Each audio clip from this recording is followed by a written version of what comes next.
Hello.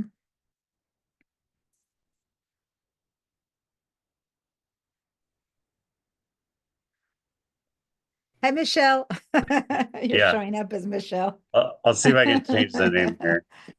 I can change you if you need to, don't worry. All right. Hi, Bob. Hi, Wi-Fi still being a problem? it's still kind of funky, yeah, but let's see how long I can hang in there for, okay? Yeah. Yeah, yeah. Well, you were on VDI or did you have the app? I have the apps, yeah. Oh, okay. Because for the last 3 days, VDI has been down, but today it's up again. So anyone who's on VDI today should be okay. But yeah, for the whole weekend, they kept saying that it was down, and I thought, all right, my VDI students won't be okay on Monday. But anyway, I see. I'm connecting with my other computer. Give me a sec. Hi, Peggy. Hi, Ed. Hi there. Thanks for joining. And let me join from my other computer. Here we go.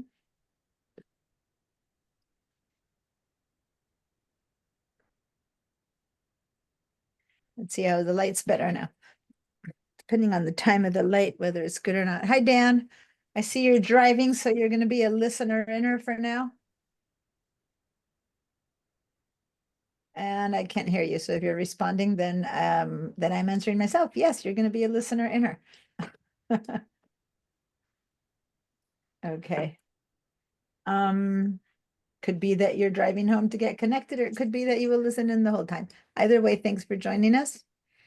And thanks to everyone else who is joining us as we go. I'm admitting everyone in.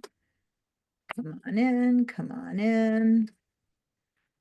And here we go. Hi, Rebecca. Hi. Who else is here that I haven't said hi to yet? Why are you on twice? Hi, Vera. What's that? You were on twice? Yeah, I always am. Oh, I didn't no, realize before. Well, many times I have my second one connected, disconnected. I use one to handle the Zoom and one to demo. In the past, when it's a Mac class, I have to demo two different versions of operating system, and I just finished my Mac class. So that's one reason I do two. And then for a while, I was showing two versions of Photoshop. But I'm kind of not showing that anymore at this point. If someone has an old version of Photoshop, because I have on this computer, my computer that I have on the side that I run the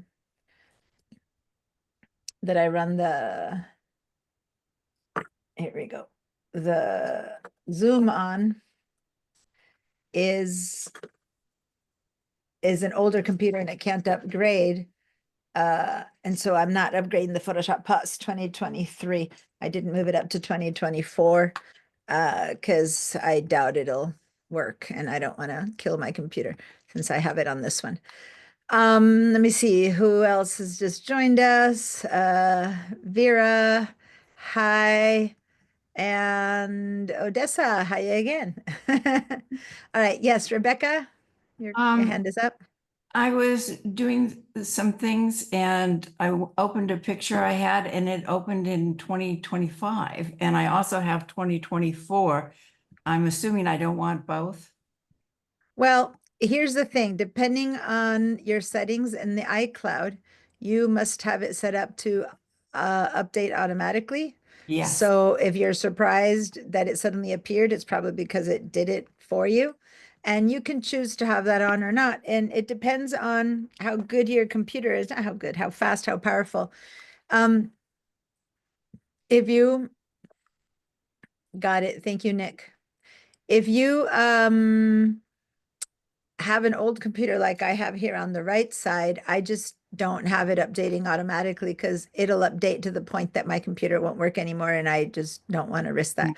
But if your computer has enough, power and speed and whatnot to keep going, then you can leave it on.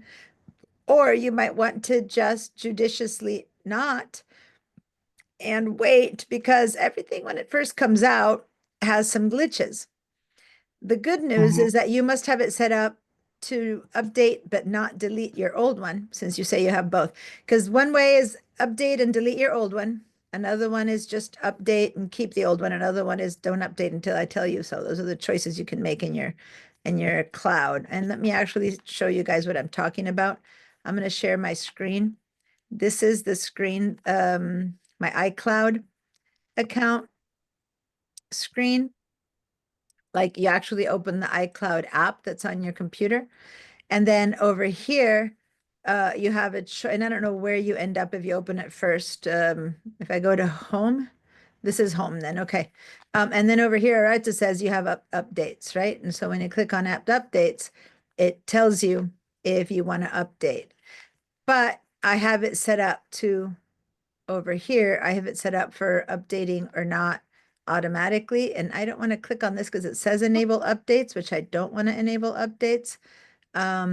I go in here, I'm going to update camera raw. If I update right now that I'm teaching, it might jump it. So right now I'm not going to, but I can just say update all and vroom, everything. These are all the ones that I have installed on my computer right now. Okay. Whoa. So if I say update all, they all will update automatically. I am looking for the settings. Where are the choices? Uh-oh. Yeah, and it wanted to update Bridge, but it also said if I updated it, my automatic updates would no longer be effective. What? Yeah, it's like if on Bridge. So But what would not be effective? they would no longer auto update Bridge. I would have to do like you're doing here. You would have to select to update it. Okay, I'm So if not I went to the new version of Bridge, then the auto wouldn't work anymore. that's bizarre. The auto Yeah. update wouldn't work anymore. Yeah, that's what it said. Okay, I don't know. But it didn't update anyway, so. I wouldn't ever just update automatically just because there's a new release. Give it a little bit of time. It's not the same as with an operating system where you need to wait, a good 3 months at least before you update operating system. This one, if by the time it's out, most people are happy, that's good. But you need to start looking at what model computer you have. And some people go, it's not working for me. I don't want to click on that because I want to enable it, but I think that's where you change the settings. Diana? No, Yes, Ed? Ed? Are you in the Creative Cloud app itself? Yeah. Mhm. Okay, so if you go to, what kind of machine are you on? Go, there's the upper left should actually show, or you should have at the top, which we can't see. So at the actual toolbar at the top. Oh, the Creative setting, Cloud, the if you look at- preferences. If you look at preferences, Oh, there you go. now you can go to Yeah. apps. And now Okay, that's so where the- here's where I don't have the auto update turned on, but there's one where you can choose if you want it to update and delete or not, and I don't know where that one is. Well, it's really weird. Your auto update is only showing one button. Mine's showing one for all of the apps that I have installed. So I No, can this is- separately, I can separately go in there and, I've got to click on In your- auto update. Don't just click on it for a second. No, because then it's gonna start updating You and I can don't turn, you wanna. can turn it off. Oh, Yeah, okay. I'll turn it off now. Oh, but this is where you can tell it to update and delete. There we go. Remove older versions or not. There we go. Mm. Okay. So there we go. So now I have to turn all the auto updates off one by one. No, if you just turn it up, at the top, just the top one. No, the top one is, I would say it's gone, but I had looked at it like that. It's there. If you click it off, all of them. Yeah, there you go. Okay. I hadn't seen that one showing up. Okay. So that's from the settings. I was like, where was that from? And there we go, from the cloud settings. All right. And then over here, these are not updating automatically because I have that turned off. Otherwise, if you have it turned off and you said don't delete don't remove my old one, then you end up with two. And you guys be careful because you end up with 2 or 3 and you never get rid of them. These things take a lot of space on your computer. And then also begins to become a little bit confusing as to what is actually the one that's running, because in the dock, you might still Mhm. have the old one, right? And they look the same. Yeah, and the dock, you have the icon for 2023. And then when you open something automatically from Bridge, it opens in 2024, or the other way around, 2024, and it opens in 2025. So anyway, I don't have, as you can see, 2025 yet. I will, but I have to teach, so I need to learn the differences first. And It so seems I'm like still in AI 20 is the big thing, which you Yeah. were saying takes up a lot of space. Yeah, it is. It's the big thing that's new in all of these apps is the capability for AI. So, yeah, so there you go. Now you guys know how to stop the computer from upgrading. And it's not a bad thing, by the way, if it does. What I would do for sure is have turned off the remove the old one, because some people do have, they open the new one and it's just really, its tools are not working for them. Things are happening. You can always, delete that install, keep with your new one, wait another month maybe or whatever, and try it again in case there's still, bugs and stuff that's not working with your version or system. So that's the important one. Diana, Yeah. my evaluation of 2025, it only has about 4 or 5 new options. Yeah, it's not so much the options, but thanks for telling me that. That way I know I don't have to, learn a ton of new stuff for the new one. But most importantly, it's not so much what the new options are. That is important for me as a teacher, but for you guys on a computer, sometimes they change internally. The changes they make are going to be something that might or not work on your computer. The older your computer gets, well, the computer stays, the newer the programs get, the more chances that your older computers might not be able to run them. Even if there's not that many updates, they do change stuff internally in the system. Like I remember someone saying that when 2020 came out, it really messed up a lot of systems. And then when 2021 came out, it worked just fine. So, kind of depends on that. So I'd give it a little bit of leeway before we update. Sorry, I don't know why I'm sharing when I don't need to keep sharing if you guys are talking. All right, So so I'm getting the impression that right now I should just probably, well, if you have 2025 already, go ahead and use it today. And but if I've also everything got works, it works. 24. Well, no, but don't get rid of 2024. Use 2025 today, this week, and Okay. if all's good, then in about a week, you delete 2024. You know what I mean? Okay. Just So I'm just going to practice. quit 24 right now and only Yeah, do- since you already installed the new one, use it and play around Mhm. with it. Figure out if everything seems to be working. Nothing seems to be hesitating or dropping or having issues, then get rid of 2024. Yeah, don't keep both. They're heavy. Hi, Angelina. You showed up when I was sharing, so I just wanted to say hi to you. And then, yes, Odessa. Yes, you may have already addressed this, but when I started my bridge, it says the bridge extension, bridge 15 has been added to bridge. Do I want to enable it? Yeah, say yes. Those are just updates. Yeah, it might be that you also have some updates going on, but yeah, say yes to those things. Oh, What? well, it's talking about 2025 being loaded. I just heard you guys talking about Oh, it. there you go. You must have the same thing going on. It must have updated to 2025. And it's usually around now, October, November, that all these apps get updated.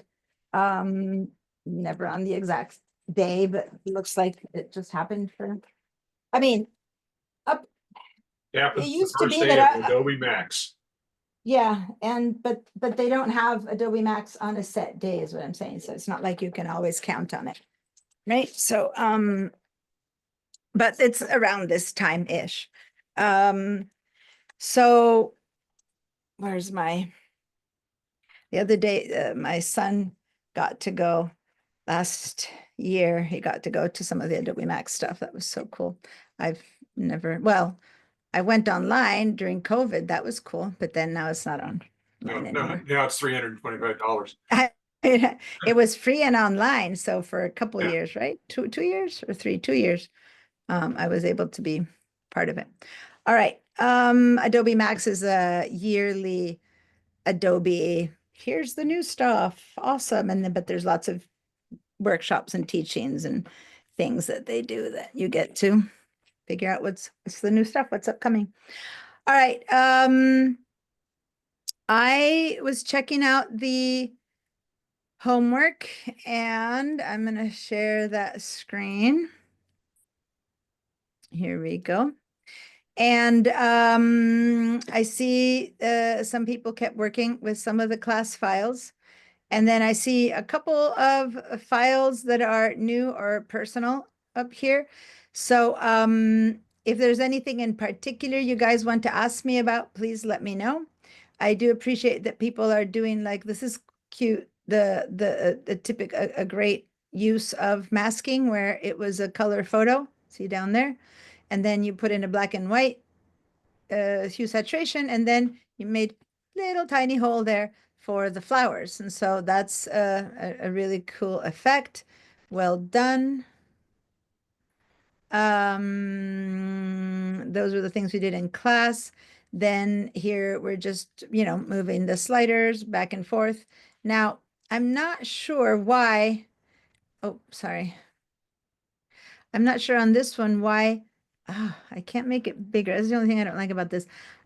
I'm not sure why this changed completely. This looks like it's your thumbnail, like it got flattened, like you're doing hue saturation on the, I mean, I am sure you're doing hue saturation, but you're doing it on the actual thumbnail.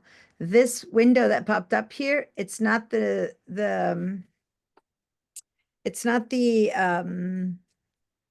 non-destructive version of hue saturation. This is the one that you get if you go up to File, Edit, Hue Saturation from up there. And when you do it from there, that one doesn't give you an adjustment layer.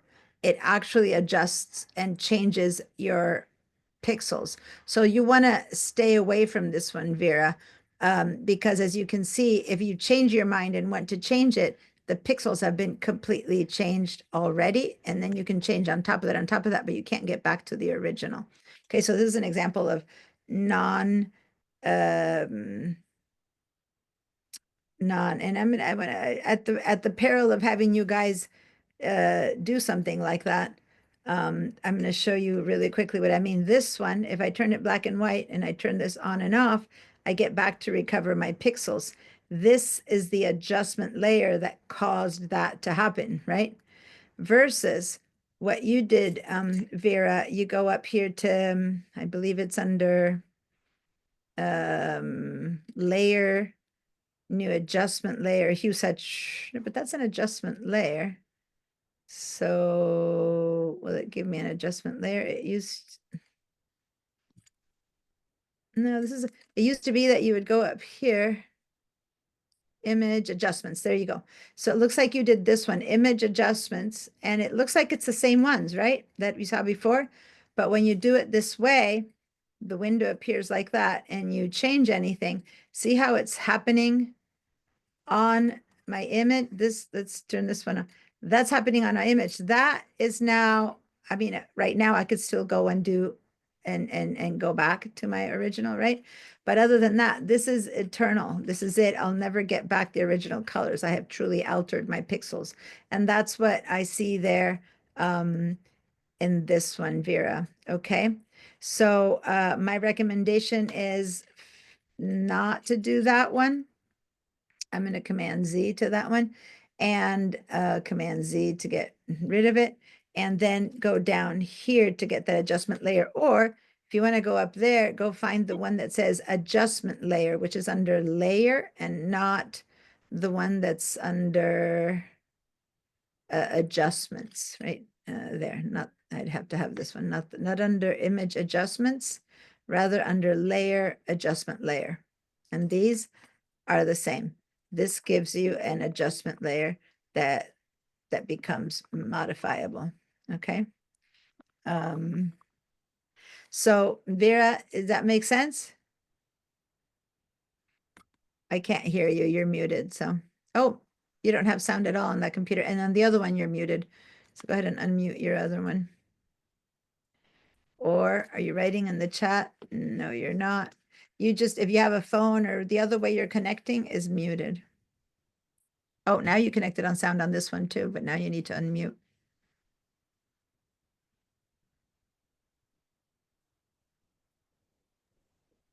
Can you hear? Yes, I can hear you now. The way I got there was with my lazy Command U. So I don't know which one of those Oh. options Command U get. Command U, that's the old shortcut for hue saturation, completely destructive. So yeah, that's that. The Command U is the shortcut Okay. for that one that I just showed. And here, let me just share you guys again what I mean. When she says the lazy Command U, she just knows a shortcut because this is what we did for eons and eons, and Vera's been using this from eons. So if you go here to image adjustments, see how you have shortcuts to them. I need to have this selected. When you go image adjustments, there was a shortcut called Command U to get the hue saturation. This is destructive. So forget you know this one. Forget these, you've ever seen them, because you don't ever want to do those again. You want to always do the adjustment layers, and these don't have shortcuts for them. So you have to either go over there or just go down to this little bottom area and put them from there, or have this adjustments tab open and do it from here. There's 3 different ways to do it, but none of them are with shortcuts. Okay. The Command U, Okay. the old shortcuts never die. It still will give you this one, but this is the wrong one to use. So maybe not wrong. It's just Yes, wrong only no, in I that didn't know it's there was it's destructive. That's all. Okay, because you can't ever undo it. That's all. So third that's problem that I had, when I tried to paint on the image, it would show up on the mask, but not on the image, and I couldn't find a tutorial to help me fix it. well, in part So it was one of my because the image had already been messed up, right? So if you were trying to, you don't have a mask here. If this is the image, unless you have it on another one. Do you have I have it on another one. Command U to access the hue saturation? So again, I don't, all the ones that I'm seeing here, here you have some masks. Okay, here you have some masks. All right.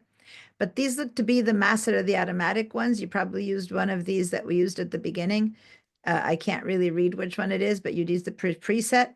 So then these are all affecting the entire image. And had you painted with black in one of these, you might have had, you would have seen an effect because you would have gotten rid of that effect from one of these. Okay. But there's none of the ones that you made it yourself. Because here I don't see your layer. Oh, here I think I see the little bit of your layer. Remember in the shortcut and the screenshots, here it is. So you said you painted Yeah. on this and you weren't seeing anything. Okay. I painted on the image. These colors have been changed. I can tell because those are not the original colors, Yes. right? So what do you mean you painted on the image? I'm seeing the I mask. painted those little white clouds and nothing showed up there. So Okay. What are the 2 colors that don't ever change with hue saturation? the White black and white. or black. So if you tried to change the clouds and make them pink, you can't. Like the very light colors, the very dark colors and white and black, they don't change. So if what you tried to do is change the color of the clouds, that would have not worked. Does that make sense? Yeah, I see that I had a black on top on the So in the you're trying to foreground. take the effect of this away from the clouds, but the clouds weren't affected because they're white. So that's why you probably didn't see an effect. Okay.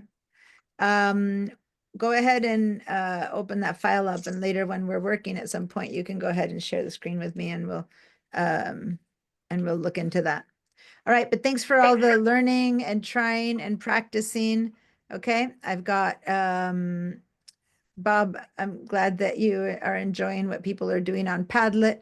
Yeah, it's really cool to see what people are trying out, right? And I really appreciate all of the options and changes and stuff, that which helps me see what you guys are getting right or not. The only thing here, Bob, is that what you did is you uploaded the PSD file, which is actually you dragged the file on. And if I were to click on this, not only will it not show the layout, but it'll download into my computer. And I want to avoid downloading PSD files on my computer, just in case you happen to have a virus that would bring your virus into my computer. Does that make Oh, sense? okay, yeah. So as much as I want to go in there, I'm gonna just see it from here, which is, yeah, you masked a photo. You took one couple out, the rest I can see that working, but I'm not gonna check in to see the layers or stuff. If you can get me a screenshot, and if you need help with that, I can give you help with that. Then we can, then I can review this file, okay? Okay, yeah. And sure. cool, but yeah, but I see on this one, for example, that you made everything a yellowish tone, and then you, on the mask, you erased parts of it. So yeah, you got the system. The idea of what a mask does, you have it working. Here's Bear is the one where you said that it wasn't happening. You have something here that's not happening. So all I can guess at is that whatever change you made here, you need to double click on this and make it be much more obvious, because right here, these colors look like the original ones. So whatever this is doing, I wouldn't see much happening. The only place that would be changing is the part that's white, would be only this little piece would be changing, because over here you have black. So this isn't being affected, and white, which is being affected, is this bit, but it must not be very intense. So double click this little spot, open up the panel and move around and see if the sky turns green or whatever in this little tiny strip that you have there, okay? All right, and then the only other one that I have here is Rebecca, where you used a mask to make the sky purple. So cool. Good job, guys, on playing around on, come on. Doesn't let me move. I hate when it doesn't let me, there, move out. Cool. So that was the homework, right? To use your own images. And oh, and you just put something, I haven't seen this yet, so let's see what you did. ProRAW image from my phone, which ACR, and then Photoshop added a black and white adjustment layer with a high contrast with a filter. So you worked on this ProRAW image from your iPhone So phone. there's a profile for ProRAW in ACR and Lightroom, which no one else has. And Oh, okay. it does a really nice job of getting the right tones and stuff that I got out of the phone.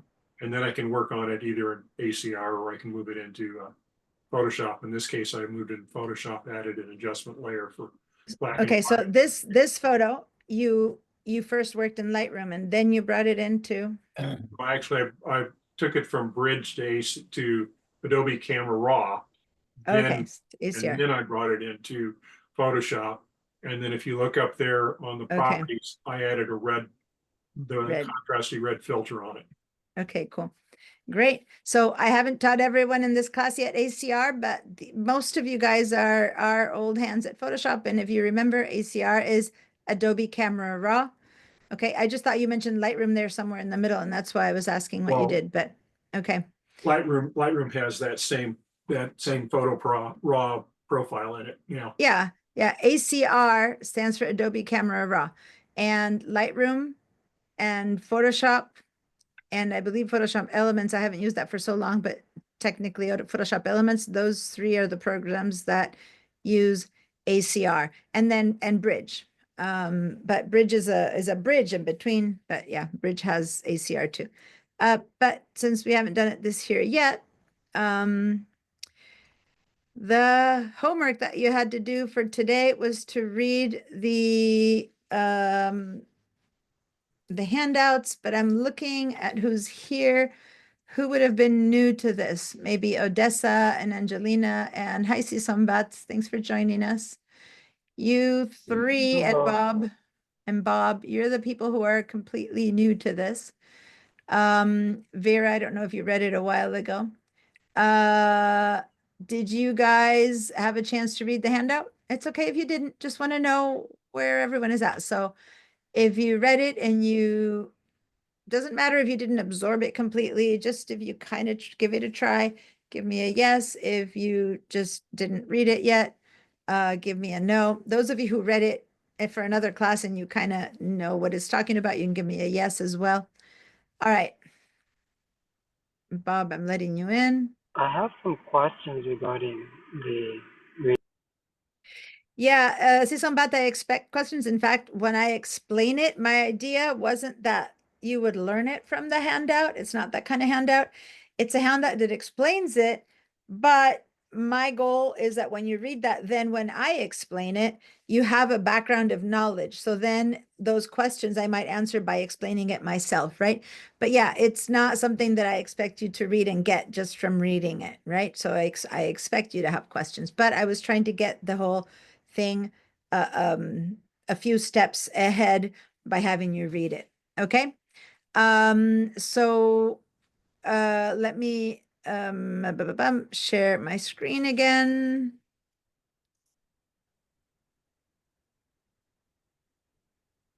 Here we go. And so just for you guys to know, the handout that I want you guys to read is in the class handouts. And it's this one, the new Pixels image. And what I'm going to do, I'm just going to download it onto this computer, and then I'll email it to you guys or something. Let me know, because I want you guys to read it. I mean, you have it there, but say that you haven't gone to open it yet. I want you guys to do so. Okay, I'm going to close this one. But still, I'm going to begin talking about things as if you have some of that information under your belt. And then if you are, you know, any questions you have, that's fine. I'll work on them. So let's go over to Bridge.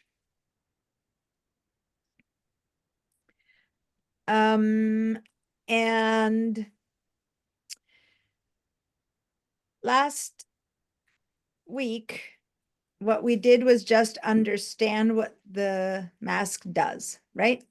It makes something change. And then, well, the layer adjustment layer makes some kind of change in color or tone. And then what the mask does is it protects some parts of the photo to not be affected by that adjustment. Does that make sense, you guys? It kind of keeps some parts from being affected.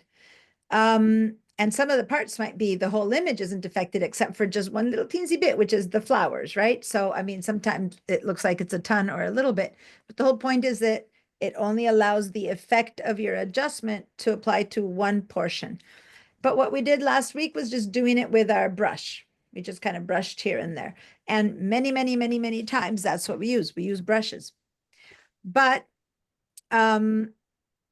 the other way to do it is by making a very good selection first. Now, I'm going to go ahead and show you a new tool that I told you last week that I was going to show you that I haven't shown yet. So let's go ahead and I was going to, you showed this one, Rebecca, so maybe not on that one. I'm trying to see which one would be the place where there'd be more of a. Okay, let's go to this rose. It's just called Rose, rose.jpg. Let's double click on that one. And it's a JPEG, so it'll open straight in Photoshop. It doesn't go through ACR or anything. What's the first thing I taught you that we need to do when we get to Photoshop? There's two things I like to do. Go to move. First, yeah, set yourself up and move. Okay, just whatever you were at, it stays. The tools stay where you were, and where I was in a big brush, and so my mouse was in a brush. Which, had I not gone there, and with this brush, had I just started doing stuff, I had black ink paint, I would have began to mess up my image, right? And maybe all I did was a tiny little dot like that, which is so hard to see. But guess what? That dot right there, if I make it much bigger, it's messing me up. But if it's a tiny one, I would barely see it, not notice it, and then I've ruined my pixels. So the first thing is head over to move. So we're in neutral. And then the next most important one, which is truly even more important because the brush you can at least notice and undo. I think Ed was about to say it. Go to 100%. Yep. 100%. So remember, what does 100% represent? First of all, how do we get there? The shortcut is Command or Control, and then tap the number 1. Okay. Now, it didn't seem to go up too much. Depending on the original amount of pixels the image says, it goes up a lot or a little. But if you're on a Retina screen like me, you might want to go up with the Command plus one more time to 200%. And then what is it that we're seeing right now at this zoom, at this magnifications? What are we seeing? What's the point of this? Whether it's in focus, Say that again, Odessa, I'm sorry. whether it's focused, in focus. Yeah, whether it's in focus, whether there's blur, where there's what's the quality of the areas that are supposed to be in focus. Because remember, holding down my space bar and scrooching over here, not only is the background tremendously blurred, it's on purpose, but if you start looking at the back petals, they're already beginning to be much blurrier. So if you were to look at this image, you might discover that the sharpest area is maybe right here, but already half an inch back, these petals are beginning to get blurry, right? But that is part of the effects of the photo, and not something that we need to fix or not fix. We can create some of this artificially or not. We're going to assume this came with a photo and that this wasn't created artificially. And the only reason I know that, because this photo is a sample photo that I've had for a long time. I haven't used it for many, many years. And it came before the blur filter existed. So you could have done this by faking it, but I doubt it. I think this wasn't done in camera. Notice that there's like a little edge of bright color here on the edge of the flower. And sometimes that's an effect that we're going to talk about it when we're in Camera Raw. There's a tool to eliminate that. Sometimes it's purple and green. It has different colors. So this one per se isn't necessarily a problem in that when you're not so zoomed in, it just gives it more contrast, right? So I guess it just separates it more from the background. I'm not sure if that was done on purpose or if it's the camera doing that. Anyway, backing out a little bit, we saw that it's in focus enough to what for our needs and that we're happy with it. Now, I'm going to do Command or Control 0 to fill the screen, okay? And in me, filling the screen means 84%, Command or Control 0, and other people might mean something else. Whatever the magnification there will depend on your screen size, resolution, yada, yada. All right, so here's the screen. Now, the tool that I didn't mention last week, let's do a tiny review here. If I go down here and the circle of these icons and choose one of these, and I'm going to do exactly the same one we've done before.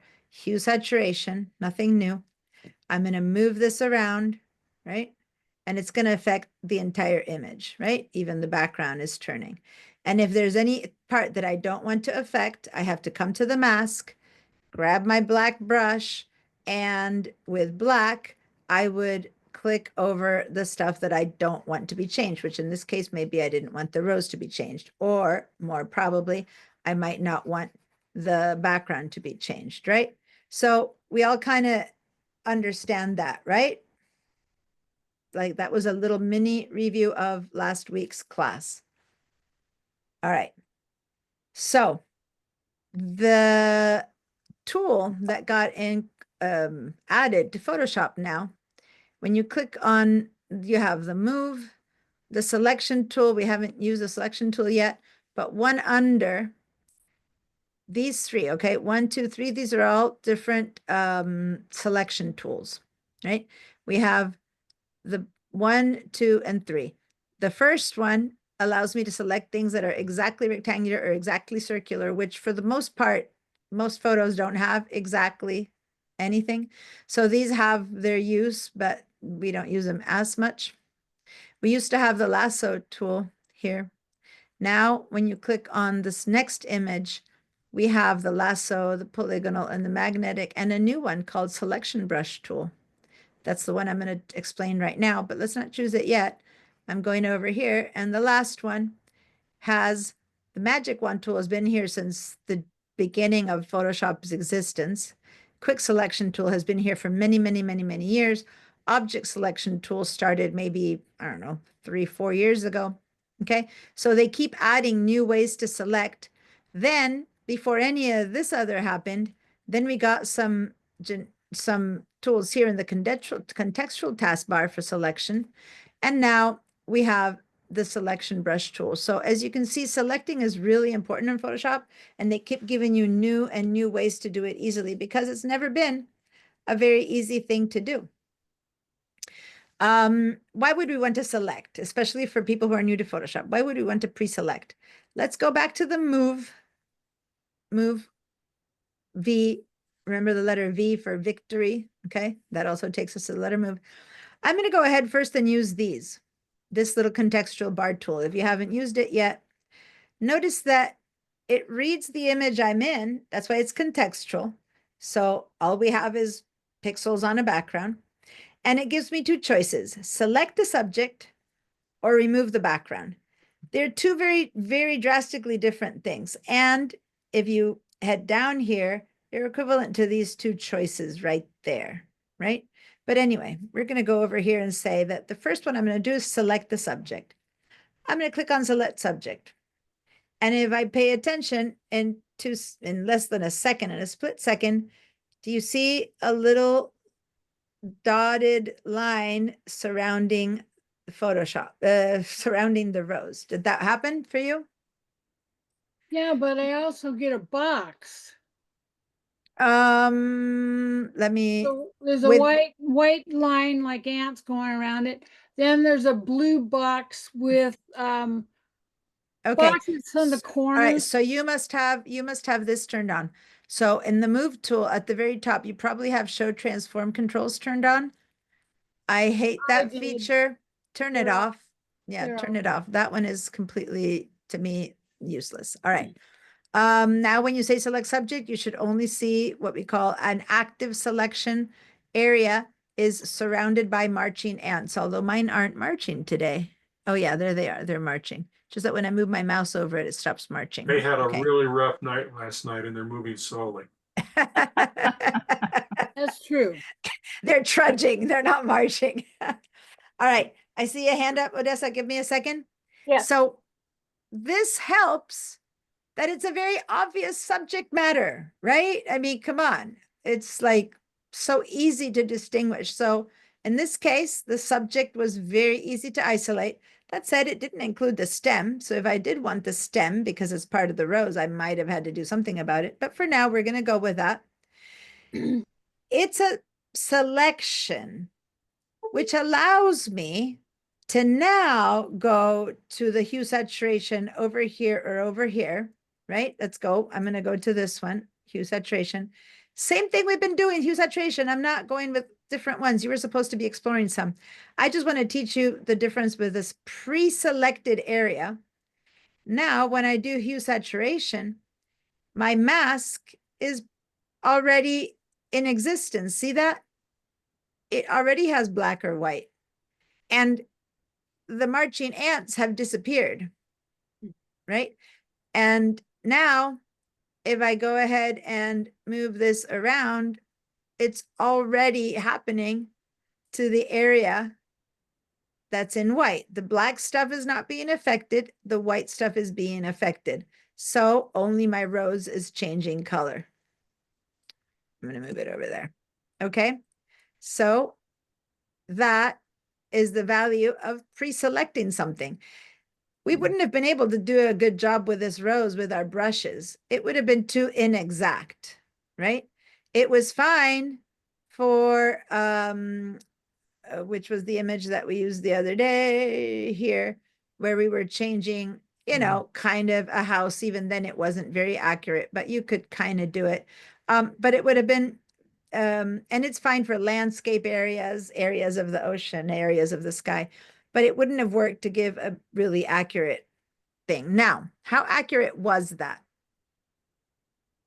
Who wants, how do I see this photo up close? Man one. Command 1, remember, 100%.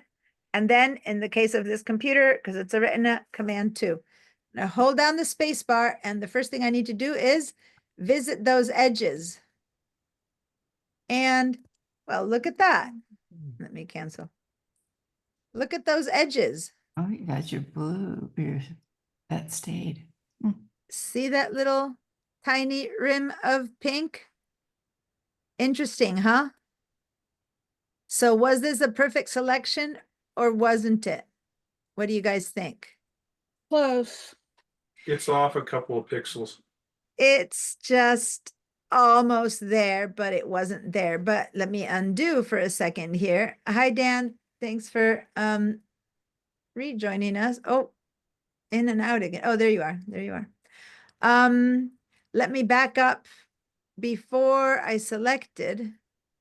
And then when I selected, it would have been very hard, even at 100%, to notice that. But had I really been at 200%, I might have already seen that the selection wasn't exactly right, right? But still, with marching ants, the selection is a bit iffy. You can't really tell what it's grabbing or not grabbing. So when we then did the hue saturation and make the change, that's when we go, oh, and I'm going to a color that's really different. If I go to another orange or rose, it's fine, not much difference there. But if I go to blue or something like that, then you really see it standing out. There's many solutions to this, but I'm just trying to show you that just because the computer did it doesn't mean that it's perfect, right? So there's value in knowing how to do things on your own and knowing how to have the computer do it. Odessa, I'm sorry, I've left you waiting for quite a while with your hand up. Can you, yeah, what's your question? I had hidden that little floating tool last time and I couldn't find the Okay, window contextual taskbar. that's what I couldn't remember was the name of it. Thank you. No, that's fine. You're welcome. And they have it in a different place on the different apps that I use. It exists everywhere now, but they hide it in different places. I always have to look for it the first time, but yeah, in different parts of this window. Some have it up there, some have it down there, some, anyway, there it is. So anyway, that is the good and the bad. I'm going to zoom out a bit. The good and the bad of this is that if you don't zoom in, that looks perfect. That looks great. So zooming in is very important always because you can't tell until you get up close. And at 100%, I can already begin to see it. At 200%, it was very obvious. All right. But the important thing is understanding the value of pre-selecting, right? Now I can fix that maybe with a brush, maybe personally what I would do here is I would expand my selection, right? So let me show you what I mean by expanding my selection. There's so many different ways of doing this, but watch. Let's go to our history. This is also for you guys to practice your history. Okay. First, we already saw the effect of our selection, which means it was a bit too small, right? It left stuff undone. So now I'm going to go backwards until I see my select subject, which might be 1 or 2 back, depending. So my selection has happened, right? Yes. Y'all good with that? Okay. Now I'm going to go up to the word select, and it's kind of hard because you don't see all my tools, but way at the top for Mac people, go to the select and let's go to modify. And this is one of those tools that's been around since the, you know, I was going to say something my dad always said, but it's not so accurate anymore. He always said before the floods, meaning in a joking way, before the floods, like the Ark, Noah's Ark and that kind of thing before the floods. Now there's so many floods that I don't think that applies anymore. It's been there forever. And we're going to expand that selection. Expand my selection. And you're going to have to kind of guess a little bit by how many pixels because we didn't really check in on how many pixels this image had. We didn't do any of that. At most, if you want to go back to Bridge and explore a little bit if this is a very high amount of pixels or not on this image, but you know, for the most part, we'll have to guess. So maybe I'm going to expand it by, and maybe let's try 5 pixels. I have no idea if that's way too much or way too little. I'm going to say, okay. And I have a feeling that was way too much. See? Yep. Kind of has gone over. So I'm going to undo Command Z. And I'm going to try that again. Select, modify, expand. And this time I'm going to say 2 pixels. And then I'm going to say, okay. And that might be right. I don't know. Might be a bit too much over here. It's a bit of a guess. Let's see when we make it happen, whether that was correct or not. What I mean by make it happen. Let's go back here or here and click on hue saturation again. And then as we move the mask, we discover that for the most part, it's much better. But when I get way down here, I still find one spot here in this blue where it looks bad. Now, this time the selection is working well. I can tell for the most part everywhere it's working well, except for here. So then this little bit could be added with a brush. So I can now go and get a brush, very tiny, maybe a couple of pixels big, 5, 6 pixels big. Zoom in a lot and see if I start painting in here, if it'll work. The problem here is that even if I paint it, this is one of those things that we need to fix in the fringing thing. Let me turn this off. See how it's already a different color? It was orange. This is the original color. It was a different color here. All of these were pink. So when I changed the pink, it worked.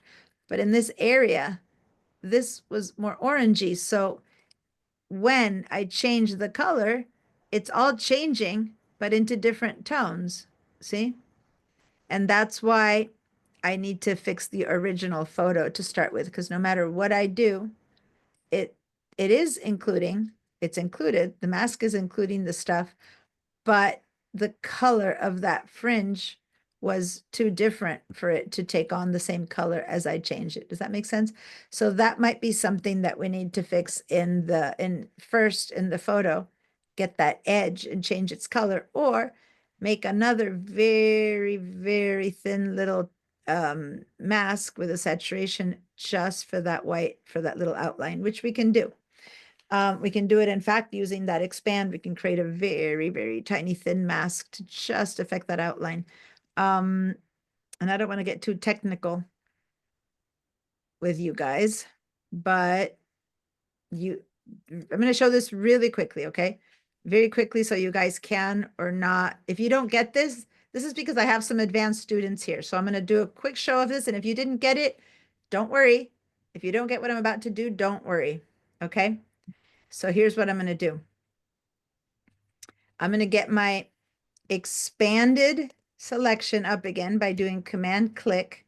This is my expanded selection, which did include that edge, right? And I'm going to save that as a path. As a channel, I can go over here to path. I can save it. Should I do that? Maybe I'm just going to save it as a selection. I'm going to go ahead and say save selection. So watch for a second. So I'm going to call this one big or expanded. Get back to Right. select. All right. And then I'm going to go and get the original selection again. Okay. Which was smaller, Okay. right? And I'm going to save that one as small. Right. Anyway, so now I have 2 selections, and where those selections are over here. So now I'm going to select my big one, right? And then I'm going to minus select the bottom one. So now I have, if you were to go really up close, I have a teensy little edge. See that? And actually it doesn't even cover everything. But I went to a bigger selection and I deselected the inside of it. This is something that I probably have gone above the head of most of you guys. That's okay. Now and then I want to do something a little bit expansive, but I'm going to show those of you who just began in simpler shapes exactly what we did. But anyway, for better or for worse, I can now make its own hue saturation and then change only the colors of that list. Now I didn't do it with enough feather, but see what I mean? I'm changing only that line, right? Because it's a teensy weensy little line. It needs to be a bit more feathered to occupy all of that line, but that's what's happening there. You can make those things be really, really exact. All right. I just now and then want to show you a little bit extra for those of you who have been here for a while. Okay, so Diana, before you move on, yeah. why didn't you compress the selection instead of expand it? Because that took care of getting rid of the edges. Well, because the first one was too small, so I had to expand it. I mean, I could have done a refine edge. There's so many different ways, but I'm not sure what you mean by compress. The first So if you look- selection. If you look at go back to modify. So selection modify when at the top. But I don't have a selection now, so nothing's going to happen. I should Okay. select something. Yeah, so So can't see modify. Oh, that's good.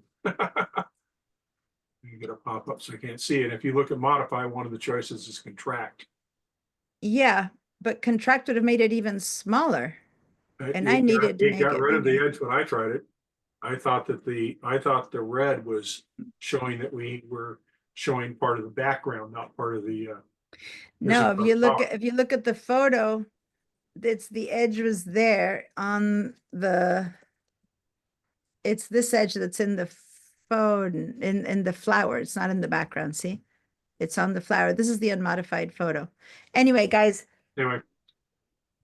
By the way, all of those choices for modify are down on the contextual menu. in the at the bottom. contextual menu here, The once you make first one, yeah. once you make a selection here, whoops, then they put them right here. They put them right here. So now, when you First one. my point right now, yeah. So my point right now is the following. Let's get rid of everything you have here. We have automatic ways of selecting, which we did the select subject, which was very, very good, but not perfect. Then we have a second automatic thing that comes up here. The computer looks at this and gives you in this bar what it thinks is the most you might want to do. And the second most thing it thinks you might want to do is to remove the background. So now let's do that. Let's click on, I undid everything. If you need to, go all the way in your history, go all the way back to the beginning so that you go back to having nothing that we just did. Oh, I need to remember to have you guys do a screen. Got it. Thanks, Dan. Remove background. If I look at my layers,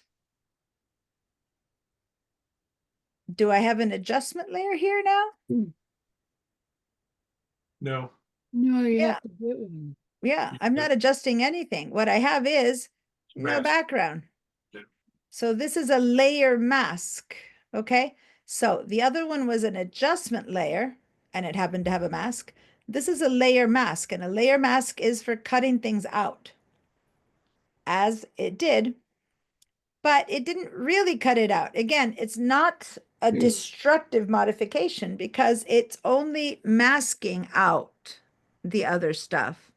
And if I zoom in, Command 1 or Command plus, and I go look, it's pretty good, but it's not perfect. I've got a little bit of an edge here. But in fact, the fact that this automatic selection is smaller than necessary means that it kind of left out some of the stuff that was bad, but we still can adjust it a little bit if we need to. And how would I adjust a mask? A mask I would adjust always by painting black or white on the mask, right?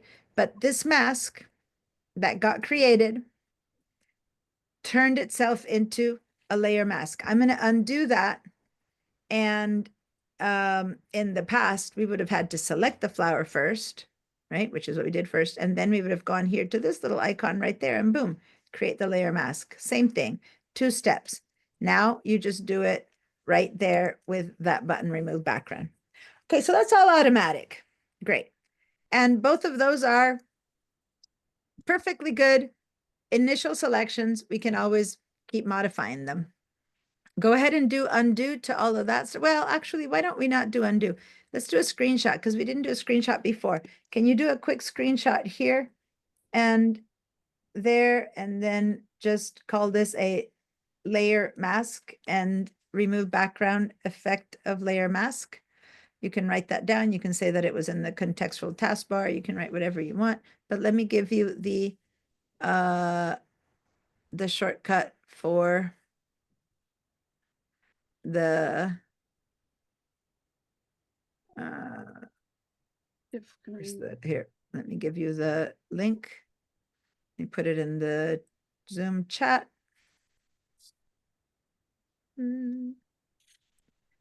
Actually, I usually use the chat from the other screen, but here we go.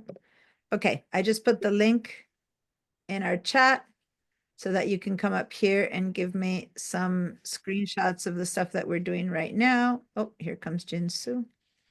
All right. So, and I'm just going to quickly do one, but for the most part, I do mine later if I do them, because this is up to you guys to put them in there. But I want to just remind you how we do this screenshot.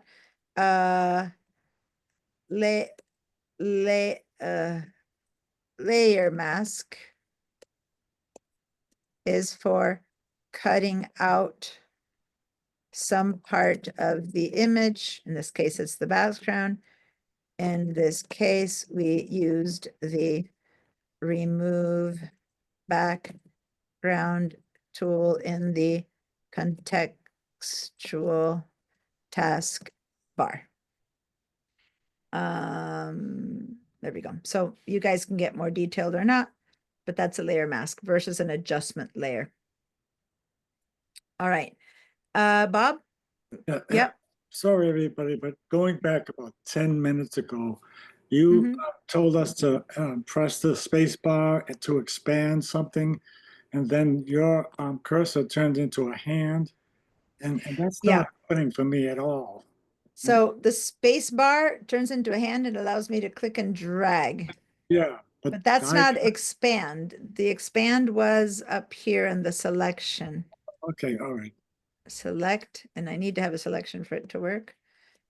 Select, and then over here I went to modify, and that's where I found the expand. So that's just a choice up there. If you go over here to these choices in the toolbar, and you click on this little brush looking thing, you have some choices for expanding and contracting, and that's what I would have done. I would have feathered it a little bit too, in order to get it to be better. But anyway. Oh, it's not that. It's that I can't click and drag. You know, you left click on the mouse. Go ahead and share your screen. It's not a left click, it's a drag. It's just it's not a, well, it is a left. What do you have in your hand? A mouse, a touchpad? What are you using? Mouse in my hand. Yeah. A mouse. Okay. So now hold down your first of all, you're in, like, click on the rows for a second for Photoshop to be your main right now. Zoom is your first. Yeah, click over there. Okay. Now hold down your space bar. And you're right. Your tool isn't turning into a hand. Yeah. See what's going on up top at the it says to choose layer. Let me Command 4. Let me see if I'm on a layer like you are. Does it still work? Yeah, it should be working. So the shortcut space bar. Oh, wait. In your class, in the Mac class, earlier today, you had the same issue. Yes, Your I did. space bar wasn't doing what it's supposed to do. Yeah. So Bob was in my morning class, and in the Mac class, I was having to do a space bar for something and it wasn't working. So there's something there to your space bar now. So this isn't Photoshop or Mac, it's like it's a tool that's not being recognized by your Mac nor by Photoshop. So so in which case, if you go to your toolbar or if you hit the H key on your keyboard, then you get the hand, which is way at the very bottom of the toolbar. So hit the H Yeah, I am. I'm on not, your keyboard. All right, so then go to the toolbar and click on the hand, which is down here. You see it oh, man. over there? On your toolbar, there's a little Oh, hand. Yeah, okay. Yeah. Toolbar and So then click hand. when you click on that, now let's see if you didn't click on it. I still see that one is dark. So yeah, now you get a hand. Now you All can right. click and drag, click and drag. Oh, great. Okay. But I don't know why your spacebar isn't doing it. That's bizarre. Oh well. All right. Well, I don't want But my only consolation is it's not Photoshop. The spacebar wasn't working on your Mac today either. So I don't know what is the problem, but it's not something that we have to deal with in Photoshop because it's not something about your spacebar. I don't know. Anyway. All right. So now go back and undo, go back to open your rows. And now I'm going to show you some new tools. So that was the contextual taskbar. Now, over here on the left side, we have the new tool called the selection brush tool. And by the way, Odessa, is that a new hand or is that the hand from before? It's the hand from before. Okay, good. I just lowered it.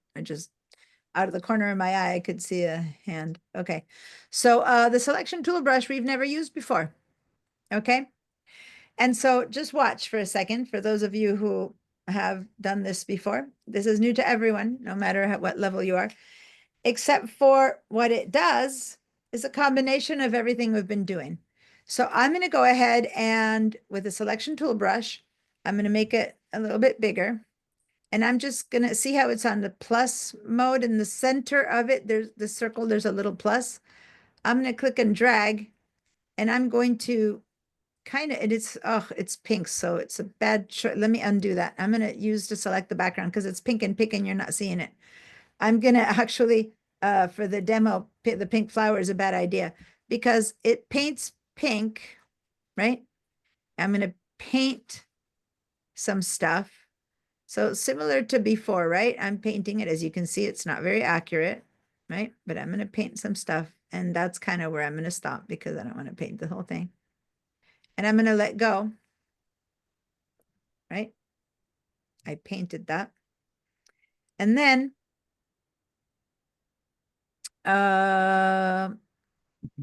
where was the selection choice? I haven't. It was, If you go up to the gear on the toolbar, you can change the color of the. Yeah, but I didn't want to complicate things. But I'm trying to look for the selection choices. Were they in the contextual task bar? Did I need to do them here? Or I think you just had to choose them here again. I thought they had a choice right there. Anyway, so now I went and chose my hue saturation again. And the mask got made. It's like instead of doing a selection, you're just doing a selection with this choice. So let me start again. In the past, I guess some of you guys don't have the basic selection tools. In the past, what we did is we selected things by making a circle around it, right? So for those of you who haven't had to practice in selecting, let's go to this really quickly. I forgot that some people haven't done selections at all. So I'm going to backtrack, forget the selection brush. I'm going to go to this rectangle and I'm going to make a selection of this rose, which will not be perfect. What's inside of this has been selected. So now I'll go and click on hue saturation over there, or I'm going to hue saturation over here. And then when I make a hue saturation choice, see how it's affecting that rectangle. This is not a very good example because here, I'm gonna make it so you can see. It's affecting a whole rectangle. Does that make sense? Is that good with everyone? All you people new to Photoshop? I selected a rectangle and now I'm changing that rectangle, yeah? Yes. Is that good? People new to selections? Angelina, Odessa, okay. So now I'm gonna undo that. Start from 0 again. If I make a click on the rectangle and go down to the elliptical, I can make a circle, which might be a little bit more accurate. And then I'm gonna let me make a different, well, no, let's keep going with hue saturation so that it's not about the thing.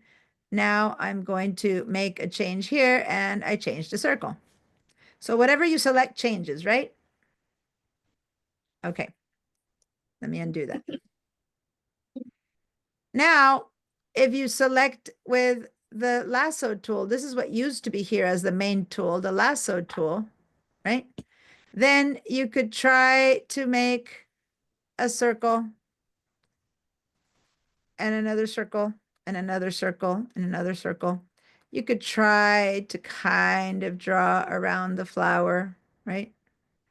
When you join one end to the other, right, it joins, right? So if I get near enough and it joins. So here, if I wanted to get that one petal, I could do like that. And then I'll do a hue saturation and I'll change one petal. Okay.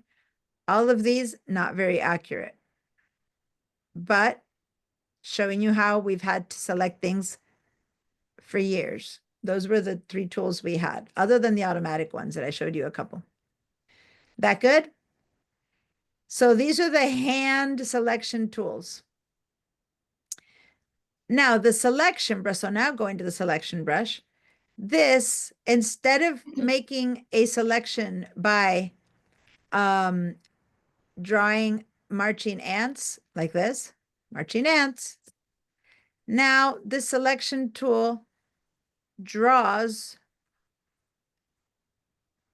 a fill, right? And it never makes the marching ants. This is equivalent to if I had done this. I'm selecting that area. See that with the lasso tool that we used to have? Now I'm going to paint it like that. So that, imagine that the marching ants were to be going around the outside of this. So when I make my hue saturation, that's the area that's being changed. Does that make sense? I'm just going crazy, but so does that make sense? Instead of making a marching ant selection, you select by painting, which up until now, the only time we painted was on the mask. This time you kind of paint with that tool over your shape. And then that turns into that painted mask. See my mask? It has that paint. And I don't know that it's any better or worse than before, but since it's the new tool and they put it at the very top of the tool, I think for some reason, maybe this is more similar to other programs or stuff that they're trying to do it, but it's basically the same that we've had, because if I made a selection like that before, right, and I then gave it a hue saturation, then that's good. That's what it did. You know, let me give it a bright color. So I made a circle with my lasso. Now I use a selection brush and I paint a circle and I get the hue saturation. And I keep doing these big, tall, long things because it's hard to see in the dark anything. If you're not seeing many changes, it's because it's very hard to change the dark. So I'm doing some weird stuff. So it's the same as before. The ultimate effect is the same as before, but you can paint a selection in, which is before you couldn't paint a selection in. Does that make sense? For people who are new to this, it's like, well, I'm learning all of them. Who cares? But in people who have been doing selections the other way, this is kind of, you got to, change your brain and think a bit sideways. Give me a second here, Rebecca. I see your hand is up, but Sizambat, you said that you're having trouble with the photos in the drive. They're not fully fully loaded. No, you won't figure it out because what's happening has to do with the Google Drive. So what time is it? Because I want to give you guys a break, but I want to fix that for him. We're kind of midway. So let me take Rebecca's question. Have you guys practiced this and see if you want, if you understood it, if you got it, give me a yes. If you're like, I don't know what you're trying to teach us, give me a no. And then Rebecca, yeah, what's your question? I can't find that tool. Are you in the photography? Is it in the essentials? Yeah, it's there. It's in the Yeah, photography. I'm photography. So click and hold. Oh, you're in 2025. Did I hide it somewhere else? I guess so. I've got quick selection tools, but I don't have got it. that. No, that's this It's one. in 2025. Where is The it? quick selection Yeah. tool is one down, third. So move, rectangle, and whatever comes after, which used to be a lasso, click and hold. I've got, yeah, the lasso comes out under the rectangle and then the quick selection tool. So you could always hit the L button until it gets to that particular one. Yeah, you can click the L and the shift and it will switch. Go ahead and share your screen. I'm wondering if you have some different setup. How weird. Otherwise, you can do Shift L, but I'm wondering if you have it, you might have it somewhere else completely. I don't know. Okay, Oh, click and hold. Click and hold now. Go to the tool. There it is, the first one, selection brush tool. ah, There it is. thank you. You're welcome. All right. So what, I was just concerned that maybe it wasn't there. It was in a different area, but if not, just so you guys know, if you want to cycle through, if you look over here, the shortcut is L. Remember, the shortcut for this one is V. The shortcut for this one is M, marquee tool. The shortcut for these are L. So as long as it's in here, I thought maybe you just didn't have it in here. Then if you want to switch between these, right? So look, I have the bottom one chosen. You hold down the shift, instead of just holding the L, you hold the shift L, L, L, L, and see how I'm changing tool, tool, tool. So shift and then L, L, L, L. Can you tell how my tool keeps changing over here? So that's how you would go if you want the M, you go to the M tool and you wanted the other one, you go shift M and then you get elliptical. You know, it just shifts through all the ones that are there. And then these are the W's, okay? So if you want to shift between those, you go to the W, shift W, W, and you shift through all those. That's just if you don't want to click and hold to get, you know, a hold of one of them, all right? So anyway, that's the selection brush tool. So those of you who said yes, that means you kind of figured it out. Vera, Angelina, and Odessa haven't answered. Bob said no. So the question again is, do you have any idea how to use a selection tool brush with my explanation? If it's a yes or a no, let me know.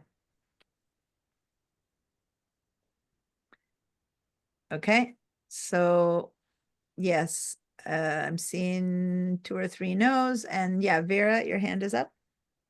Yeah, could you take a look at my screen? I haven't used this one before. Go ahead and share your screen.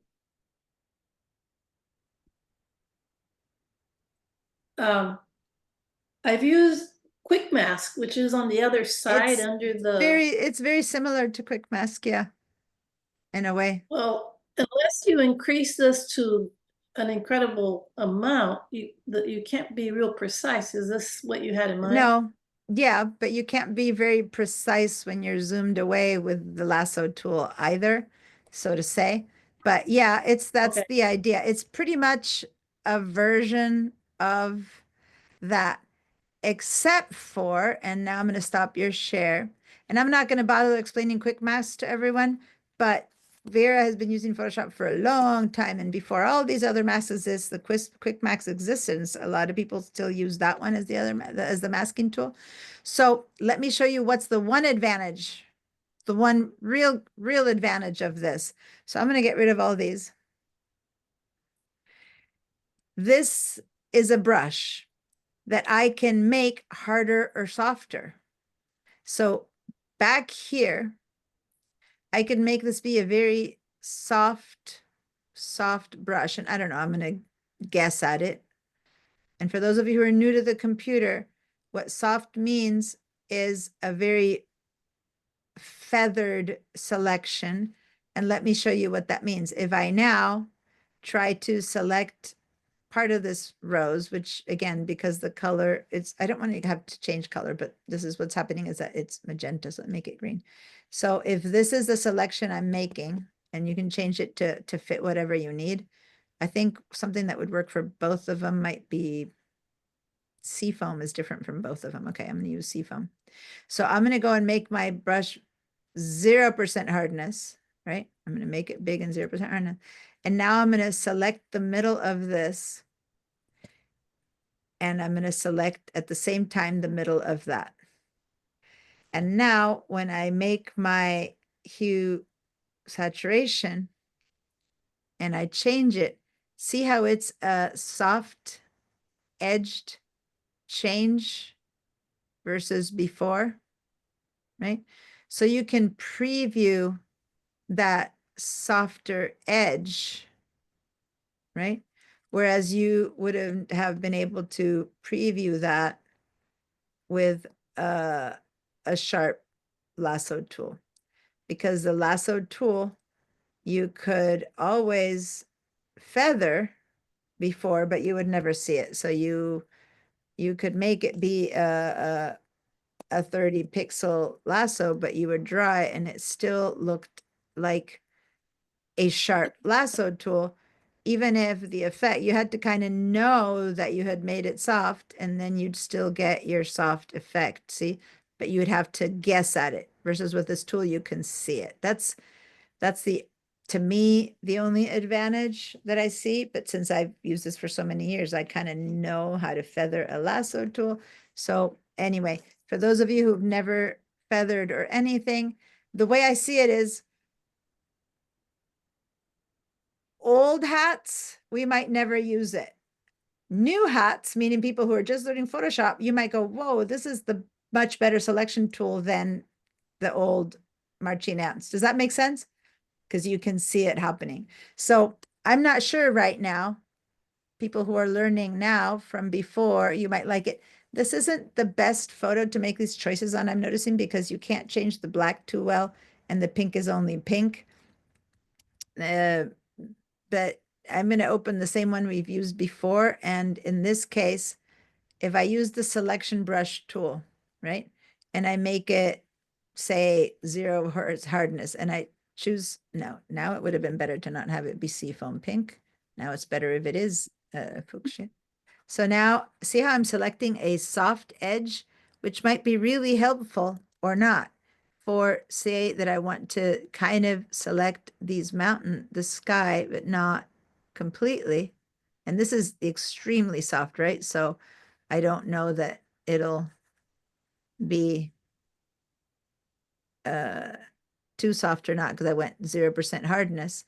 But I covered everything else with that hue saturation. Now when I change my sky, I'm managed to make an edge there that's not the same as if I had done this to select it, which would have been a hard marquee, or even less if I had had to use my lasso tool to kind of go in and kind of try to guess at it, right? And then I would have had to circle all the way around. And then when I make my hue saturation, then it would be a pretty sharp change, right? Unless you knew how to feather. So it's a different way of selecting. That's all it is. For some people who are a bit more artistic minded, painting it in might feel a bit better than this little sharp tool that we've had these three before, which were very sharp. This one gives us the choice of painting in a selection. As I said before, I'm showing it to you only because it's become the most prominent tool in the selection tools. I don't foresee using it that much, but then again, I didn't foresee using the contextual bar that much, and now I'm beginning to see its advantages. So as in anything that changes, I guess it's a matter of getting accustomed to it and seeing if I want it. So we'll see. I think that this is its advantage, that you can change how hard it is.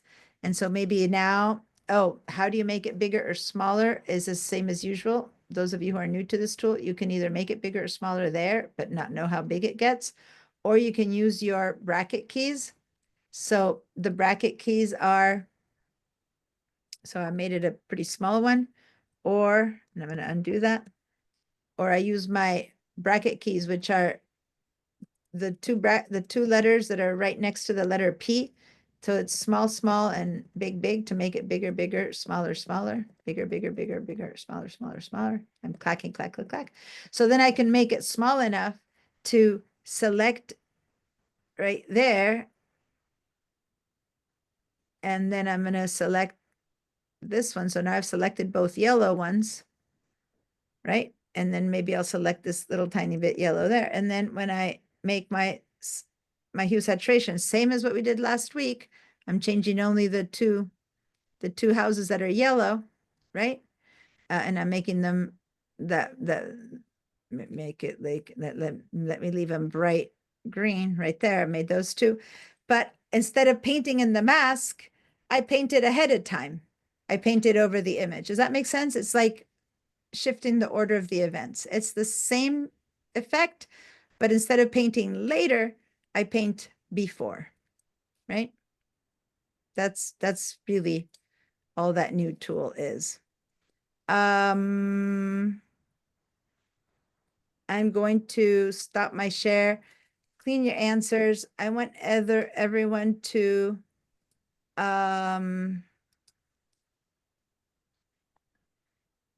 give me a yes if you kind of figured it out. Most importantly, give me a screenshot and post it. If you're completely not getting it at this point, don't worry, because if you're just learning selection, it's just a different way to do selections, which is kind of inverse of what I taught before. And you don't need to know how to do selections 10 ways.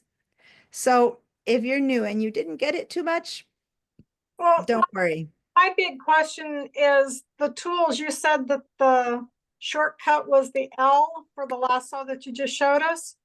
But not, I'm in 25 now and mine's W for the quick selection brush, which gets the background. No, it's a different tool.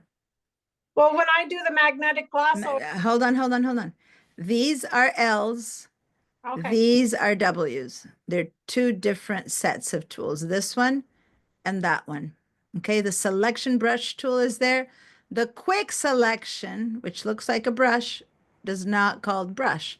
It's weird. Selection brush tool is the name of this one. That's an L. Quick selection tool, which I would have thought would make more sense for that to be next to these. But anyway, the quick selection tool is a different tool, and I will explain that after break. But it's not these, you need to move these around to make your selection. That's a big difference. The L's, it's up to you to make the selection with 3-4 different shapes. That's up to you. Versus these, the computer makes a selection for you based on what you click on. Okay, so that's the big difference. But we're going to go da-dun-da-dun, and we're going to talk about that after break.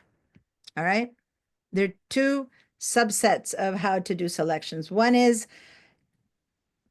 motor hand propulsion, create it yourself. And the other one is, well, I'm going to let the computer select based on something, and what that something is, we'll know later.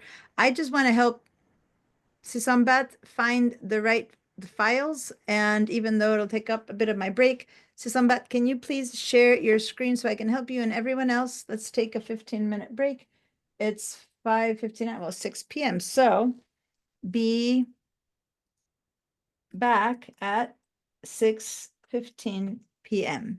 Okay, so break for everyone except I've for already Sisambat figured and it me. out.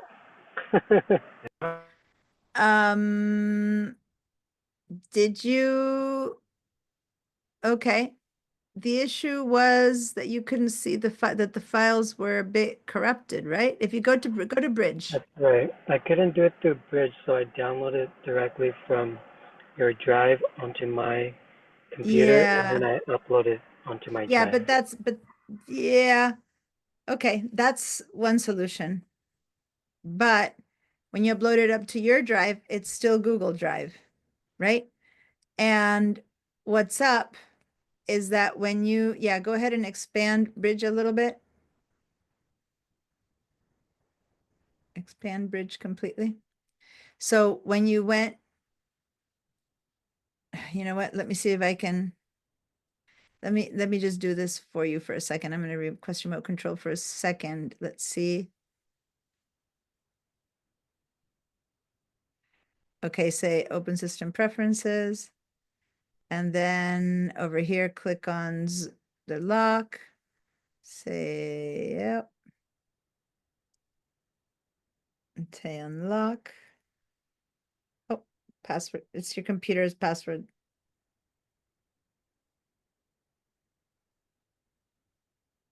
Okay, now click on the Zoom, the third one down, Zoom. Cool. All right. So now, okay, so now don't move your mouse anymore. And I'm going to move it for a little bit. Okay. Actually, I do need you to bring up Photoshop though. Photoshop, VDI. Pull up your VDI. Do you have it here on Google Chrome? There it is, Google Chrome. Okay. So now, what's up with VDI and it's not VDI, it's Google Drive. Ah, why is it not here? Let me make it bigger. What happens with these files when they look like this, they're kind of half lines and stuff like that. That's because you need to, every time you finish, so this isn't about Bridge or Photoshop, and it's about the Google Drive, where when you leave today after class, when you go to your Google Drive, there's 3 steps you need to do. You need to click over here and then go to the preferences. And then when you're done, you click over here, and I'm not going to do it right now. You have to disconnect your account. Well, actually, I have to do it because right now your Google Drive isn't, you disconnect the account and say disconnect. So that's just your Google Drive disconnecting. So if you go right now in Bridge, it's gone. Your Google Drive isn't there anymore. And so when you disconnect, what you get is welcome to Google Drive. Every time you leave VDI, you have to disconnect your Google Drive. And then next time you connect, next Wednesday, next time you do the work, you have to say, get started, and you need to sign in, and you need to put in your school email at pipeline.sbcc.edu.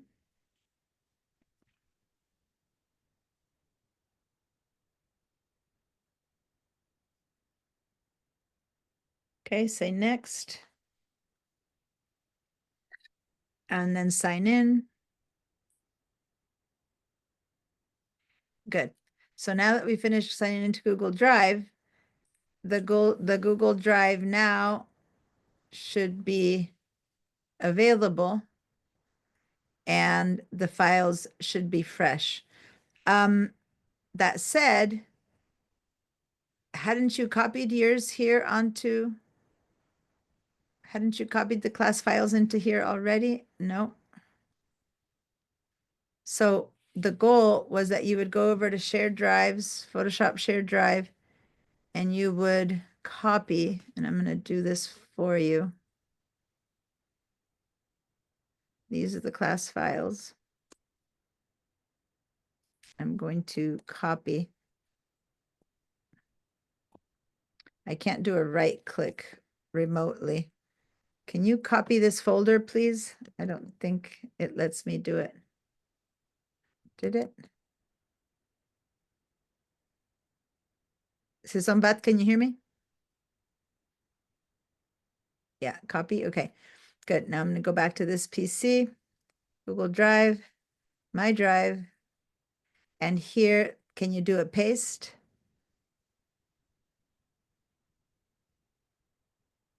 There we go. When this is done, Mm-hmm. give it a second until they show up. Oh, they were copying. Where did it go? Did you stop it? No? Hang on, I gotta put Oh, it no. there every time. Where is it?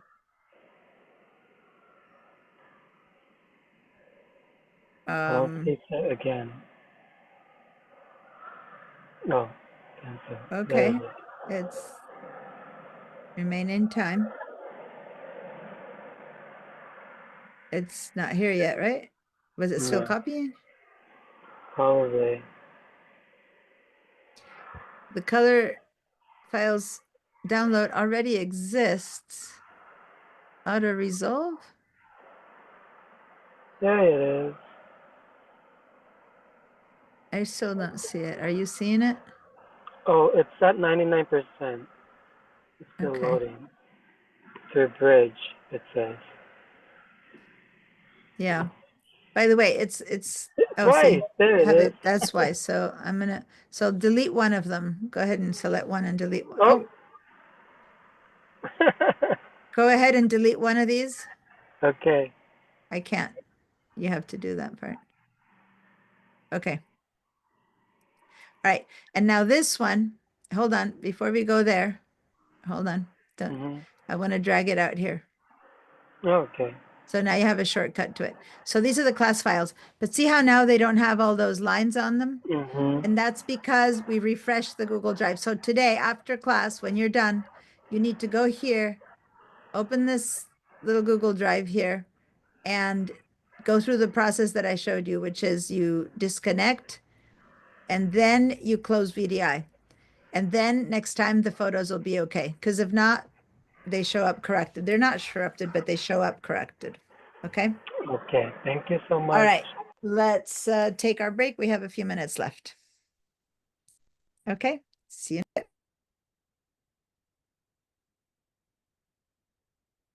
I can't draw that.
Okay. Hi, guys. I'm here, but my dog just had an accident. He's kind of becoming incontinent, and he just did it right next to me, and I can't stand it, so I need to clean it up. Give me one extra second. Ah.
Okay.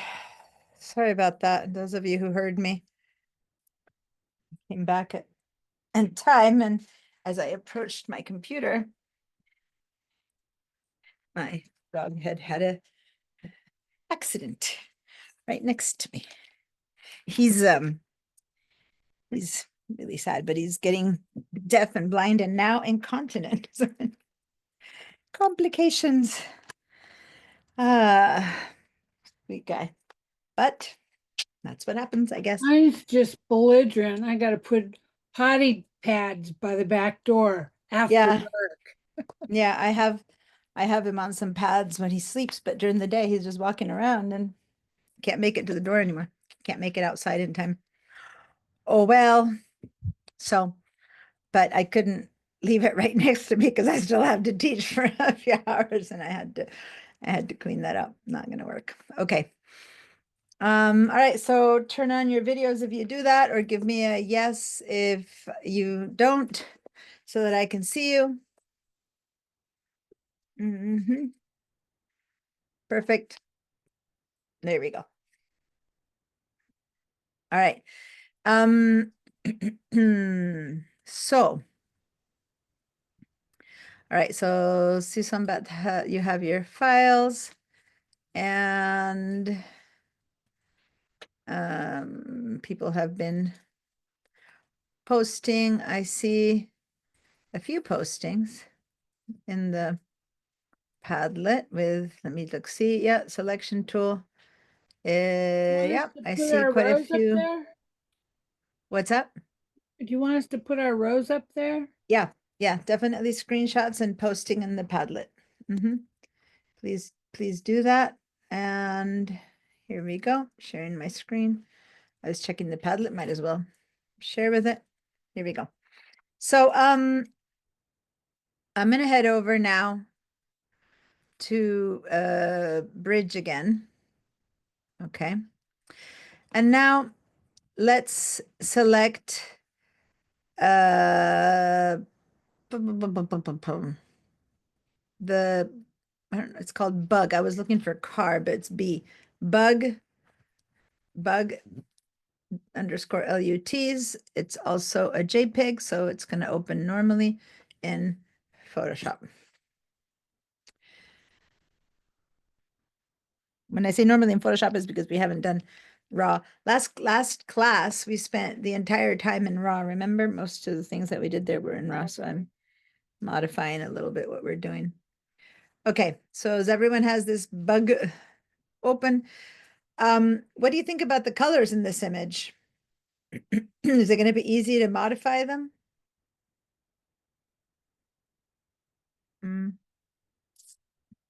First, it's already at 100%. I'm going to move up to 200%. Does it look sharp? It looks tack sharp to me. Does it look tack sharp to you guys? Looks very sharp to me. Not hearing from anyone when I said, what do you think about colors? I muted everyone during break, so if you think that you're talking and I'm hearing you, I'm not. It looks Anytime. dull in Yeah, contrast to the background. bit neutral and dull, flat.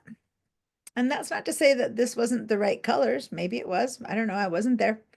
But the less saturated a color to start with already, it'll be harder to change it because it's nearer to no color.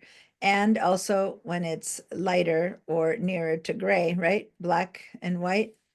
So let's just test to see what's up with these colors. So we're not selecting anything.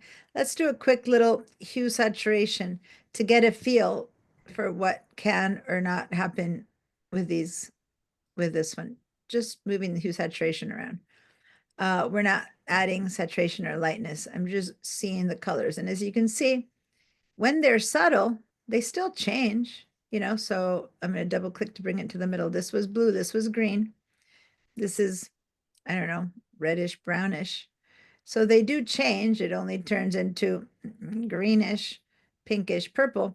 But the stuff that doesn't change is the tires remain black, the shine over here in the gray, okay? The white, it's not white, but almost white wall stays a little bit redder, a little bit greener, but it kind of stays the same. And even the gray, it's hard to be a perfect neutral gray. Like it's a little bit greener, it's a little bit bluer, like, you know, it's supposed to be gray, but it kind of changes back and forth. And then same thing with the tires, because unless you have pure white and pure black, there's always some color. There's a little bit of a change. If you ever want to get the similar colors, but all you want is a bit more saturation, then we can start having brighter colors. But if I move the saturation up, then what we've got is some, you know, neon, bizarre, out of control. So be very careful with the saturation. You don't want to go crazy because what's happening there is it isn't even reproducible anyway if you were to print it. But the good news is that if you have colors that need to saturate, when you move the saturation up, you'll see that everything saturates in equal measure. So some things get more saturated than, sorry, everything that, you know, saturates in equal measure. So some things needed saturation and others didn't, but all got saturated with it equally. I'm going to go ahead and undo this. Let's get rid of this. So let's go back to the beginning. And this time let's open and create a vibrance. Vibrance also has a saturation down here, but it has a vibrance up there. So the good news is that vibrance is a bit more nuanced. And when you go with saturation all the way to the end, oh, that's interesting. They fixed this tool. Before, when you went to the end, it went crazy colors like you saw in the other place, but now it doesn't get to the point of the absolutely crazy colors. It just saturates them. That's interesting. Used to be the saturation you had to hide away from because it got too crazy. Anyway, but the difference between saturation and vibrance is that vibrance will look at all the colors, right? And we'll try to unify the level of saturation. And if something is already very saturated, so say this little yellow bit right there is saturated, but this is not, then it's going to saturate that, but not this. So it's more intelligent in that it looks for what needs more saturation over anything else, and it tries to equalize saturation. So if I move vibrance up, all my colors are moving up, but not at the same time. Versus saturation, look at how bright this orange got, like really bright. It kind of jumps out from the place. Versus when you do vibrance, it's orange, but it's not jumping out as much as it did before. That said, it used to be vibrance was way worse. Saturation was way worse. Now it's much more nuanced, which is good. Other thing is if you had a person here and it had skin color, our skin is kind of pinkish orangish and it would get really weird with saturation, but vibrance protects that and ignores the skin color tone. It doesn't mess with it. Diana? Yeah. Isn't that what it's doing with that orange rust? Because that's close to a face color. Isn't it protecting it? You think that's close to a face color? You've got red, you know, you You've have got red tones some- in your face. Yeah, but it isn't, but it really is. I mean, yes and no, because it really is pretty nuanced in that it knows if the color is outside the range of a normal tone, that it probably isn't skin. But yeah, if we had, let me see, do we have any people? We don't usually have many people here. Well, I was gonna say in that car picture, it's, you know, the tail light is yellow Mhm. and it saturates much quicker than the rust does. It's possible. You're right. It is slightly toned. So if I were to go to vibrance right now, and in this one, which is a person, and I do saturation to the right, everything gets saturated. If I go vibrance to the right, see how the arms and the legs, oh, this part of the hair got a bit weirder, but it kind of preserved. Look at the skin there. It kind of knew to preserve it. Still gave us some brighter balloons and stuff if I go before and after. But this one made everything like little orange Oompa Loompa, right? So it just kind of protects it. It's not perfect and it still has some shine, but it kind of reads, I don't know how it reads skin color. When I say skin color, I have to say, I've never tried it. I've never tried this photo with multiple tones of skin color to see if they really mean skin color or if they mean white person skin color. I really don't know because I haven't tried it out, but we might, that would be interesting, right? Because I've always heard it protects skin color. Yeah, what kind of skin color? So I don't know what color skin color it protects, but anyway. So I wouldn't know whether to answer if this car is considered more or less skin color than that, yeah, that orange more than that yellow. It would seem that's a bit more toned down. It could be skin colorish. Anyway, So Diana, yeah, back to your skin color not being Caucasian. Yeah. In Max last year, they actually had a large discussion about that, and they've modified it so that it actually does a much better job on African American skin and things like that than it did before. oh, well, that's good to know. AI again, by the way. Yeah, of course. Who do they know? How do they know otherwise, right? Yep. So that's good to know. Yeah, because when you just say skin color, it's like, okay, there's all the colors of the rainbow. Not all of them.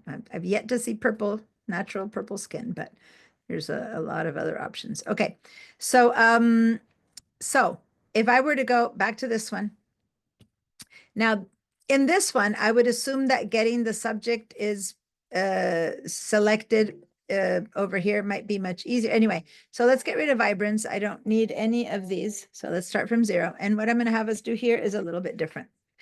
First of all, we have different areas here that we can select and change. And we have all our different selection tools. So today we're kind of exploring different selection tools. Something I haven't done yet with the new group of students is show you how to add to a selection or take away from a selection. So let's go to the regular any old rectangle, which is right there. And if you've clicked and held and you've already change it to a circle, go back to the rectangle. And I'm going to zoom in a bit and scooch over here. What we'll discover, this is really very useful because even if we think these are rectangles, if we try to select this with the rectangle tool for the most part, it doesn't really work, right? Because the rectangle is a bit too wide or too short, or, rectangles aren't really rectangles in photos, if you know what I mean. They are rectangle-ish, right? Unless you have changed. We did last class, we worked on the perspective warp and stuff, but see how I'm not getting the edges really correctly? So the same thing happens with circles. Very, very infrequently is a circle a circle. If I grab the elliptical and I were to try to make a circle that matches this tire, it might or not work.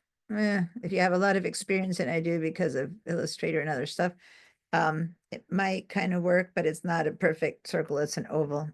So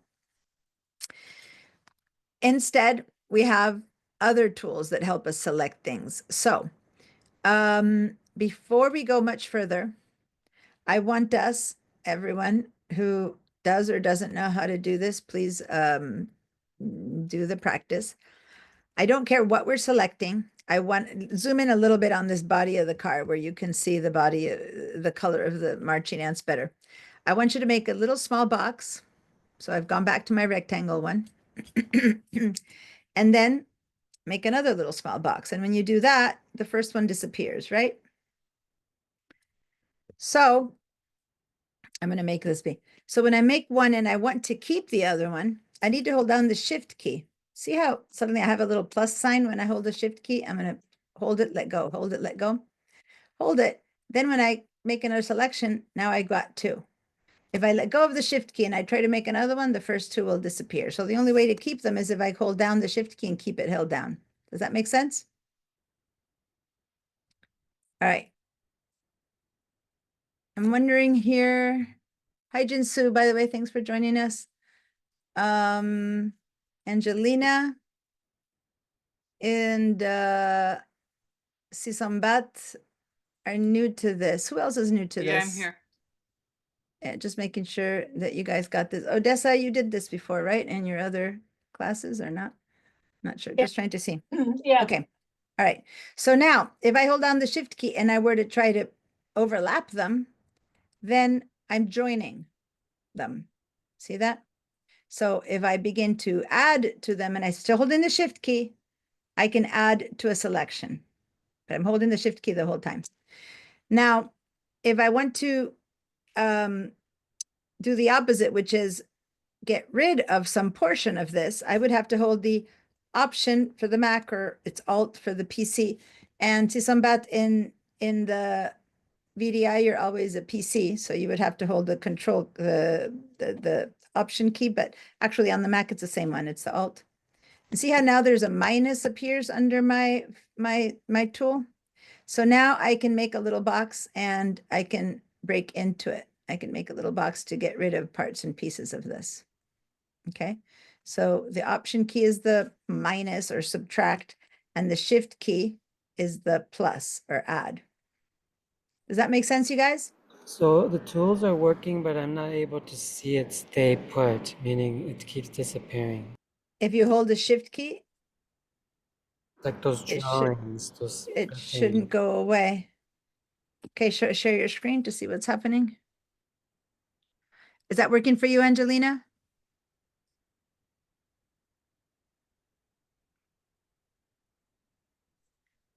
Okay, so go ahead and do your.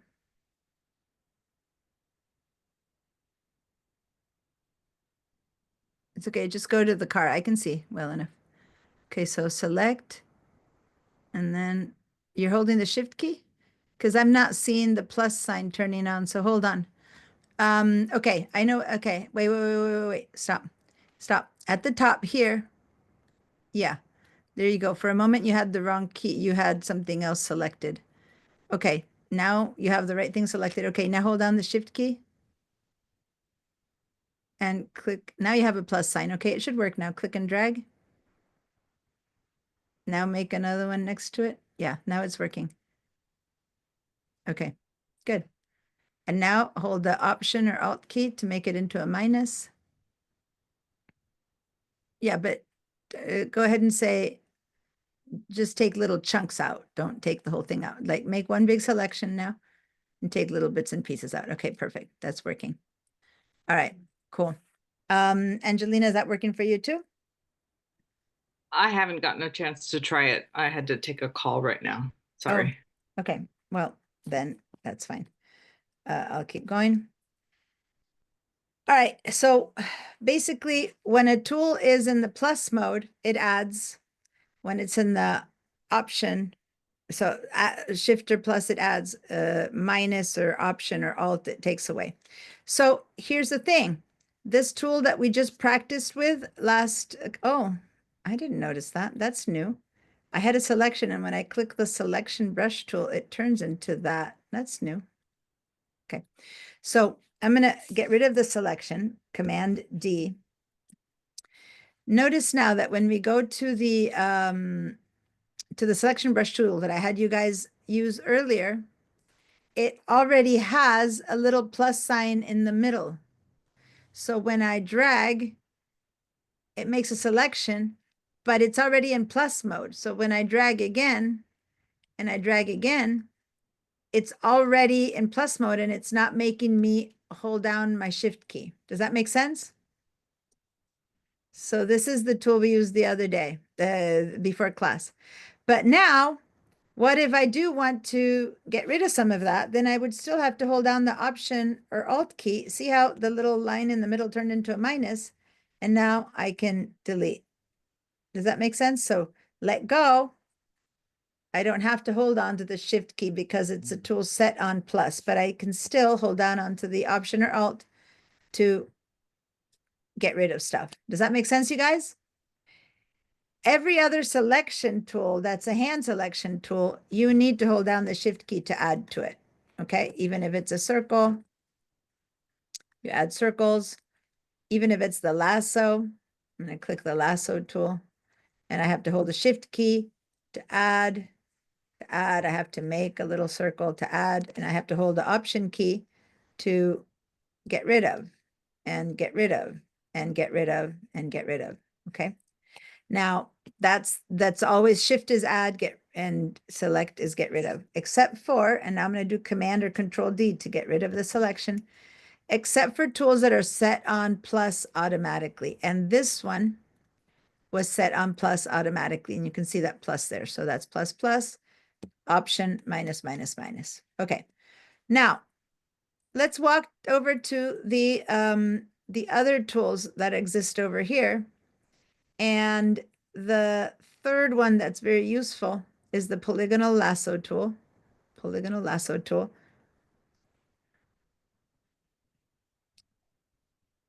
Okay. Let me go over here, and I'm going to make sure I have no pixels selected. Okay. Let's move up here to where that rectangle didn't work for the doors, for the windows.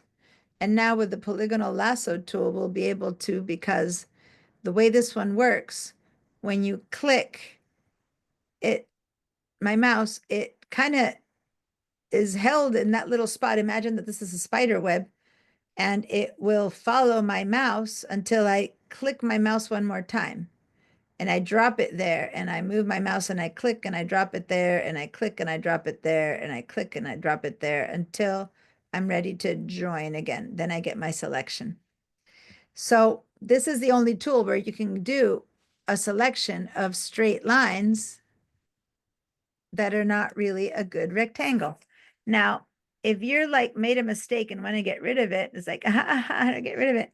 Hit the escape key, and you start from 0 again. Right? So I'm going to start again, and I'm going to click and click, and then click over here, and click over here, and click over here, and then click over there. Then I've got my window selected. So now I'm going to do that for the green one, et cetera, et cetera. Okay. So now this one's a little bit harder because this isn't a straight line, but for the purpose of this exercise, we'll go with imagining that it's a straight line. So now I've been able to select a window relatively well, and then back to hue saturation. Now I can change only one window and make it change. Okay. Now I didn't exclude that little line, so it's there, but just to show you how you can make a selection. that would be straight lines. And that's why this tool is so cool. But that said, if I needed to select this and this, it wouldn't work. I would have to hold down the shift key so that I can select two at the same time. Does that make sense? And then if I were to join these two, then that would turn into so I don't know if you guys can see my marching ants too well. No, let me go back to this part of the car where you can see 1, 2, 3, 4, and then hold on the shift key and 1, 2, 3, 4. And then if I join them, that's with the shift key. But if I hold down the option key, then I can get rid of this tip. It's like I need to make a circle around what I want to get rid of and select it for it to disappear. So that's the shift key or the alt key. All right, no matter which of these tools that we're using. How do you fill it in with color again? Solid color? I just keep using the same hue saturation to change color. Okay. Is that what you mean? Yeah. Possibly, yeah. Yeah. I'm just going by the easy, because we've done it and I don't have to explain it. We explained it last week. Okay. So now the next tool that we're going to use, and this one is, so these 4 that we did here, lasso, selection, polygonal, and selection brush tool, you had to make the selection. Like nothing did it for you, but your hand had to draw and make the selection of this card top, right? Now, Command or Control D gets rid of your selection. Same with the marquee tool. You had to make the rectangle or the circle. The fourth one down, I'm sorry. Now we have 3 choices. And the most used one for many, many years tended to be the quick selection tool. And it is a semi-intelligent tool. And again, I can make it smaller or bigger with my arrow, my bracket keys near the tool brush. Where what it does is it selects automatically things until it finds an edge. So I'm going to try to select this window. And so I make a mouse that's a bit bigger, a brush that's a bit bigger, and I click and see how it found the edges, because it clearly can tell that that's where the end of that was. Now I'm going to click over here, and this tool, notice it didn't get rid of the selection. Why? Because it's also a tool that has a plus in the middle. You see it? There's a plus sign. So up until now, it was the only tool that was set in plus mode. This is the second tool that's set in plus mode, right? So I don't have to hold my shift key. But now if I want to get rid of stuff, I do need to hold my option key, and then I have to drag around to erase some of the stuff that I just selected, okay? So once again, this tool on its own finds edges. So if I were to click on this window here, I would have to drag it a little bit, and it would be finding edges so that I can select this car. It would be finding edges based on whatever it considers an edge, but there it found that, which I didn't want because I touched it. So what do I mean? I touched even a little bit of it with this circle.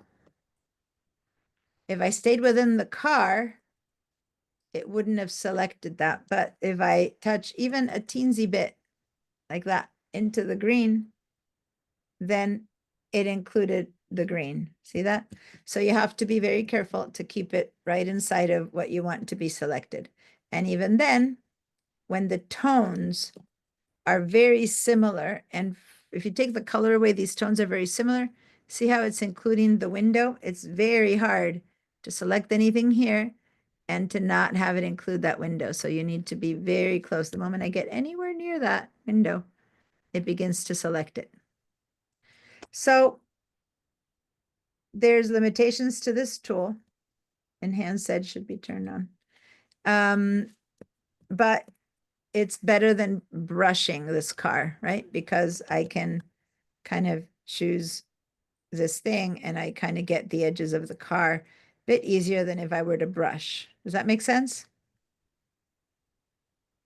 All right, is that working for everyone? Mine's a minus. Yours is a minus? Yeah. do you have your, okay, either Yeah. you have your option key turned on or you have selected this tool up here automatically. If that's the tool you put on, then it's always minus. So you have Aha. to have it start in neutral The mode, first one? the first one, and then it's a plus automatically, and you get a minus when you hold down the option key. Okay, so plus, plus with doing nothing. And then if I want to switch to this tool there, you can do that. And then you're in minus mode, right? You minus mode, but then you have to switch back to the plus tool. Got it. So basically what I do is I use it in plus mode. And then whenever I want to get rid of, I just use the minus mode, Command D to get rid of it. So that's the quick selection tool, and it's really good. And if I'm very careful, I could have selected this car, but I might have had to hand delete some parts and pieces. The bottommost one is the Magic Wand tool. Magic Wand tool is more subtle, but it only works on color. So I could get a better selection done than the quick selection tool as long as I had one same color. Does anything here in this place have one same color? Maybe the green, Taillights. the tail lights, yeah, or that little bit of green. Those things are one same color. So if I click with the tip of this mouse right there in the yellow, yeah, it limited itself to just the yellow, right? If I click instead on this car, it limited itself to everything that had that color. So if I wanted to just change that color and leave that orange, that might be useful. But it stopped. And why did it stop? Because it hit a color that wasn't the right color that I clicked on. And then this color here is darker and that's lighter, and it got too different. So it stopped there too. So now I would have to hold on my shift key and click in here to have it include that color, right? Or I could go up here to where I have the contiguous turned on, because when I click right now, it says contiguous, so it only goes to colors that are touching, right? But if I turn this off and I click on this color, then it tries to choose anything that's that color. And that's kind of weird, because why is it choosing all of that? Right? And that's because it's much harder to control when there's these subtle tones and colors. What's to say that this gray that's there isn't very similar to that gray that's there? See, for us, it looks like a burgundy car, but for the computer, this part of the roof is probably pretty similar to, to this part of this thing air. And so this tool you need to control with a lot of these choices that you have here. You have averages, you have tolerances, you can do a lot of stuff, but it's much harder to choose an object based on color because very few objects are one color. If now you had to change a color in this whole, like all the greens in this image had to, in this one, if all the greens in this image were supposed to become orange, then this might work, right? I click on this green and see it only found some greens that were similar. So then I make it change the tolerances and I add a few other greens. Then maybe I can make, I can go over here and make all these colors change. It won't work actually because these colors are very saturated, but so this is a cool tool. Sorry, I was in this one, but it's not good for selecting objects. It's good for tones and colors, right? So that's the last one is called Object Selection Tool. Object Selection Tool up there. This is the one that where it wasn't artificial intelligence yet, but it's where the computer began to think more for you about the shapes. And look what happens when I move around stuff. It's kind of outlining things, and that's only if you have this object finder turned on. If the object finder is not turned on, that won't happen. But if you see this object finder choice turned on, then it's kind of going, well, that looks like one thing, and that looks like one thing, and that looks like one thing, and it's pretty accurate, isn't it? That's pretty accurate to having it be my car. And I haven't clicked yet. I'm just hovering, right? So if I wanted the background, if I wanted the windows or the building, that said, it's treating the sidewalk and the street as the same thing. And then the car, it doesn't choose a bit of the inside of the window, but for the most part, it works. So if I think this was kind of good, I can just click. And when I clicked, it made a selection of the car. Not too bad. If I were to now try to, for example, change the color of this car, there we go. We discover that it also selected the insides of the car, right? It selected some of the bumpers, but it didn't select others. Still, it didn't select the windows well. Like, well, it did select it. It didn't select that part of the window, the inside. But that kind of worked. It kind of figured out that this was the object that mattered the most. Not perfectly, there's some weird stuff there, but it kind of worked. So that's the object selection tool. If you have an object that's pretty obvious, that works. So let's go back to the rows. And the object selection tool should work pretty well, right? Because if I hover over these two, it's like, yeah, it's better than before, because look, it's choosing the stem. That's kind of cool. Before, we hadn't gotten the stem. So now when I clicked, it chose the whole rows and the stem. Whereas before we didn't get the stem. So you never know which is the, and again, I'm going to go with a good old hue saturation because that's the thing where the flower is changing, but, and I'm going to make it really obvious. See how the stem is also changing? It's not how it should change, but there we go. And it's also been selected. So which one is the better option? The first one where the computer did select subject, or the one where we did object selection, object finder, or quick selection? The quick selection would have worked really well with this rows as well. The quick selection tool would have done a great job here because all it needs to do is find the ends of something, and it's very clear what's the ends of this rows. I can go over here and I click and I click and I click, and there we go. I got my whole rows, and this is the quick selection tool. So as long as you know what each one does, right, you can figure out what works. And the magic wand tool would have worked really well here because there's no pink anywhere else in this image, right? So that would have worked well. You had something you were going to say, Ed? Whichever one works best is the answer to your question. Yeah, whichever one. And so what I was saying is at the beginning, we used the subject selection, and it wasn't perfect, but it was good. But you don't need to rest your laurels right there. You need to go, well, how about I try this one? Or how about I try that one? Or how about I try the last one? And there's a ton of different ones, right? And once you've tried them all, these are the automatic ones, right? That one and this one, the select subject, plus object selection, quick select and automatic. They're the automatic in that it does it for you. These are by hand. And so I always think that the best solution is always a combination. You push these as far as they can go, right? So that's the best it can do. So that's what you get. And then when you approach at 100%, you grab your lasso tool or whatever other of these tools you feel like using for that, and then you fix it. So for example, if that little bit there shouldn't have been included because it's a little bit of green, then I can grab my lasso tool, right?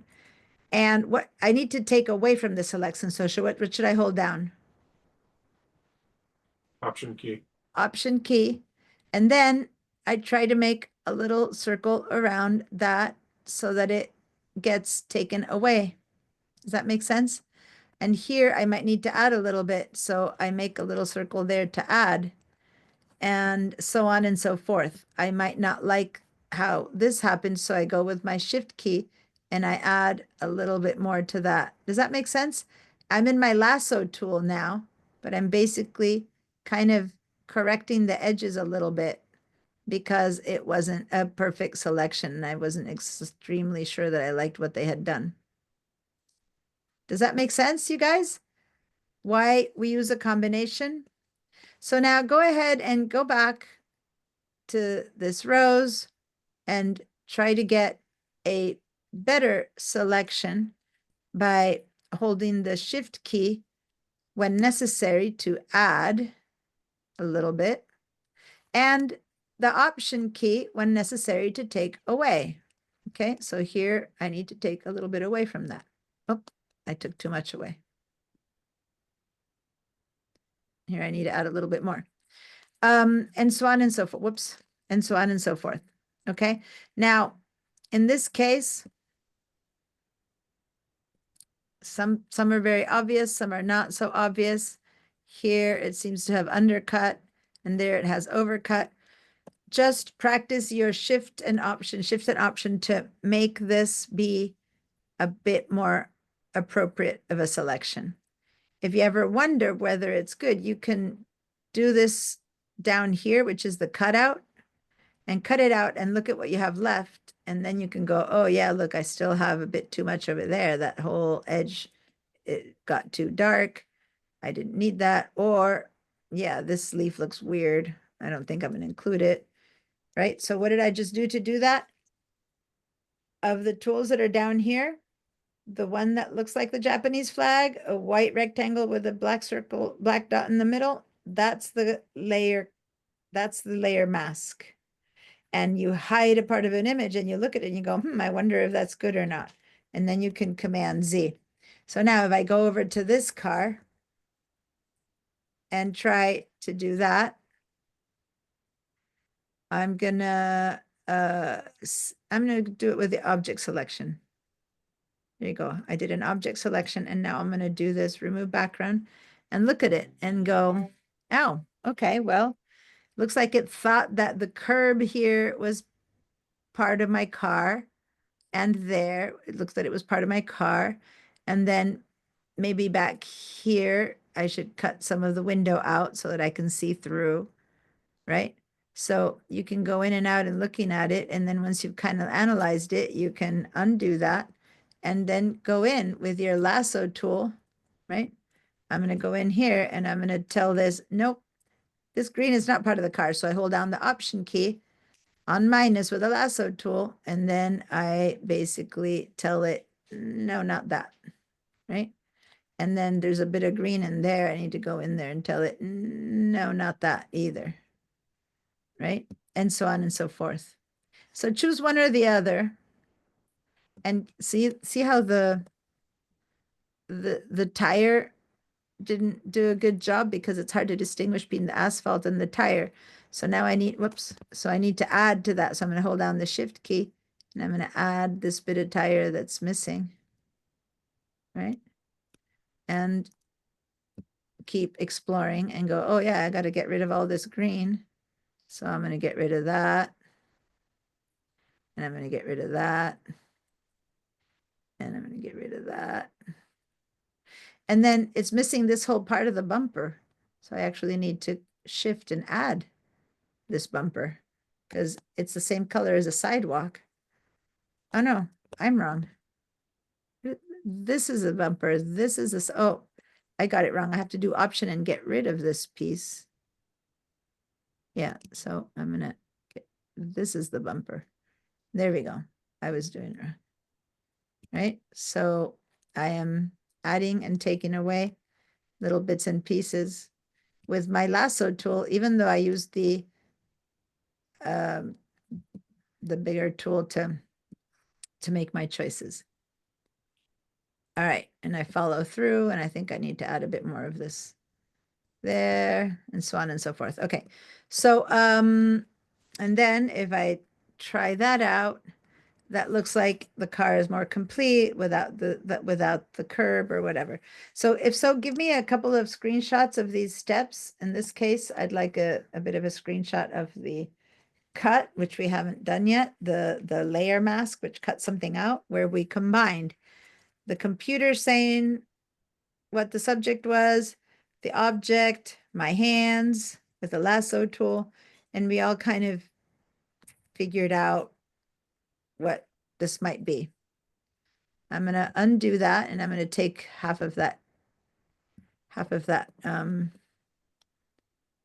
glass out. So I'm gonna, and this is the kind of stuff that the only thing that will do is your hand, because there's no tool that will distinguish between this and this. Not the selection tool, not the, I mean, there's no tool that will do a better job of this than yourself. Right? So at some point, even though automatic tools do a lot, they just can't do everything. So now I'm kind of done the best-ish that I think I can do. And then I'm going to cut that one out. And I think that that was the best version yet. Once you get to this, we're going to save, by the way, because I don't want us to forget that none of this is going to stay. I see your hands are up, guys, for a second, but don't forget that all these changes are going to disappear if we don't save them as PSDs. So if I do Command S or Control S right now, it's going to save the same file name, but PSD. So if you want to change the name to bug and then call this one, for example,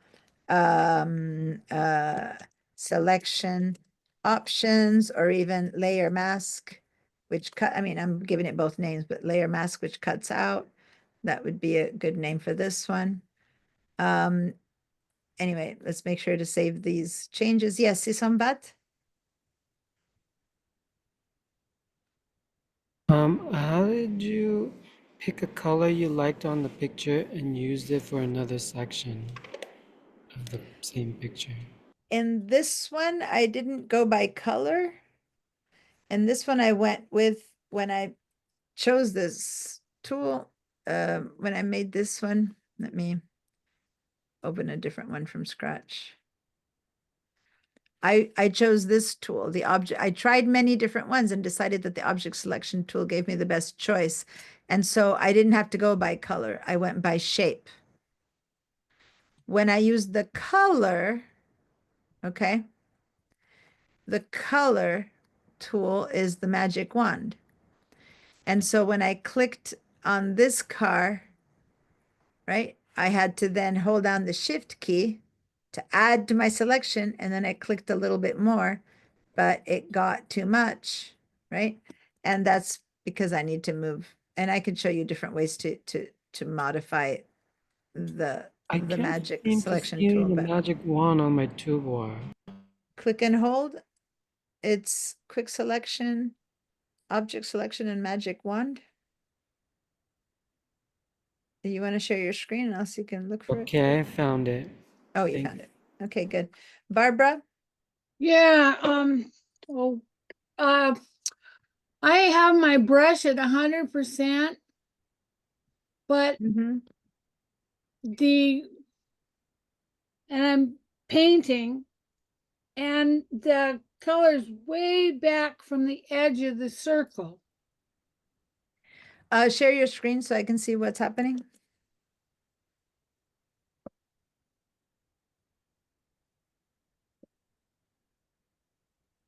Okay, So you're using the new adjustment brush, okay? So I want to come down here and see how the colors behind in the circle. I guess let me do the opposite. What is it? Taking away? minus. Minus. Sorry, option key. Okay. So I wasn't understanding you're trying to get rid of it or add it. No, I didn't Well, understand what you meant by the circle. Wanted you to no, The brush tool? no, the brush tool. It's Oh, okay. It's You have it, looks like you have it a bit feathered, because when you but I click, don't. Yeah, go up to where you see the brush. Diameter is 61, hardness 100%. and Okay, you're right. You opacity- have it at 100%. You're right. Okay, so click and drag. Do you have a Wacom tool? No? I do. You know what? I am going to plug No, it but in. I'm asking, you're not using it. You're using the mouse right now? Yeah. Okay, because on the Wacom tool, that would be whether you're pressing down a lot or not. Do you have a pressure sensitive touchpad? Like if you press harder No, down? I'm No. just using a wood thing that pulls out from my desk. There's some place else in my settings that Mm-mm. it could No, messing with it, but see, the circle will follow right along the edge. but the fill doesn't. Yeah, I see what you're talking Right. about. I haven't, as I said, this is the new tool and I haven't used it enough to see why, but yeah, you're right. You'd have to paint a little bit over for it to Yeah, work. so I have to watch the color, You have to what? not the Which is circle. bizarre because that's not how the rest of these tools work. So yeah, I just assumed it's because I was on my Wacom tablet. But yeah, I see what you mean. I'm trying it out myself. And you're right, the circle, it doesn't go.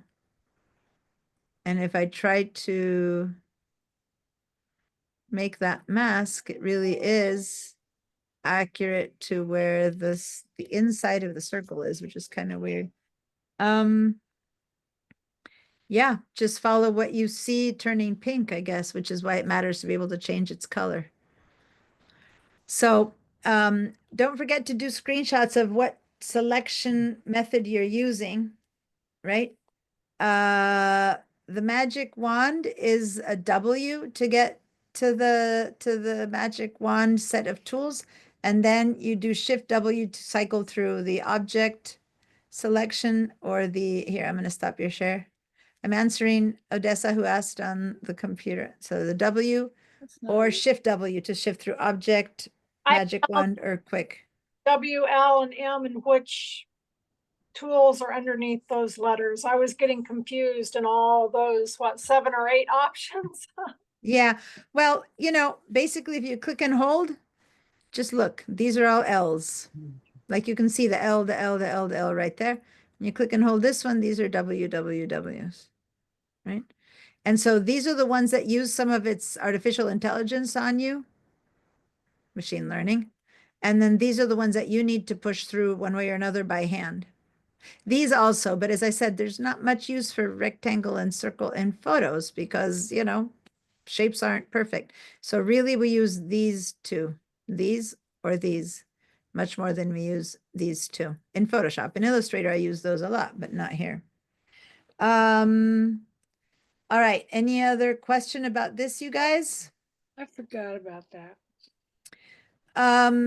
Now, one thing that I want to add, and this is a kind of fun, is that on this car, at least, we didn't do just regular select subject, on this one at least. So I'm going to hit select subject, and I had already done this on my own, which is why I didn't come here, but I wanted you to say that this is supposedly artificial intelligence. And yes, it figured out over here not to include the bumper, but then over here, it left not to include the curb, but here it left the whole bumper out. So it's not like one is better than the other, right? They all together, learning all the different tools and tool options would be what you need to do in order to make the best selection. So if you use this one, then you still need to go up in here. And now you need to go up here and hold down the option, the lasso tool or the selective. I'm going to get accustomed to using this one and start painting to add to it, right? The way Barbara's doing right now. So I see that this might be easier to use than the lasso tool when you're not sure if you're supposed to add or take away. I'm so accustomed to the lasso tool that I know when it's in or out, but I can see this pink is a much easier way to go in versus out. So here I can tell that this is not in, so I can paint it in. So yeah, maybe this is and here I can see where I need to add. And oh, looks like it left these little headlamp rims out. So now I'm using that tool that I said, I don't know if I want to use it. And there you go. Now I'm finding that for adding or taking away, it's pretty good. Now here, I'm going to take away because clearly tires aren't weird like that. So I can go in and I'm going to take away. Right. And so, yeah, I think it's always a combination of tools to make it work.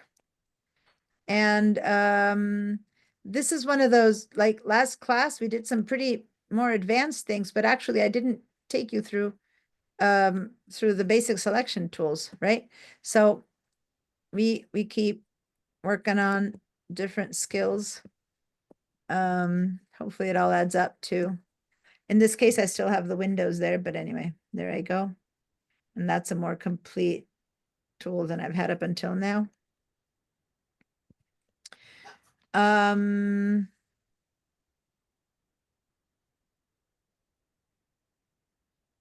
I'm going to do a screenshot of the selection made out with this new tool because I don't think I have any of these ever, which is my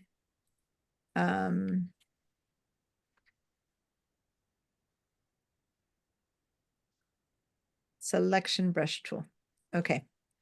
In case I haven't yet, let's give you one more time the copy in the chat. There we go. How are we doing? Let me see. Anyone writing out? Okay. I'm looking at questions. Bad service area. Nope. Okay. There we go. Looks like I've got all the answers. Okay. So give me a yes if that kind of worked for you. Angelina, how's it going? Who else isn't? I haven't seen ask questions or do stuff. All right. So these tools are really important. We're going to be last class, the ones that you guys didn't take, we did a lot of the new generative tools and stuff like that. So we're going to start applying them. But last time we just focused on those and we let the computer do the selecting. Now we've got a bit more of a control over selections. If we have chance, I'll go over the refine select tool next week. But right now we are out of time. And let me, not next week. When I say next week, I always mean next class. When I say last week, I always mean last class.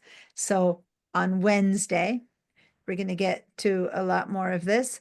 Right now, if you want to save any of these as work that you want to be able to continue or do, make sure to do Command or Control S, and then you can save them as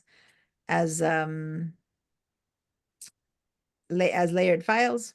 Okay.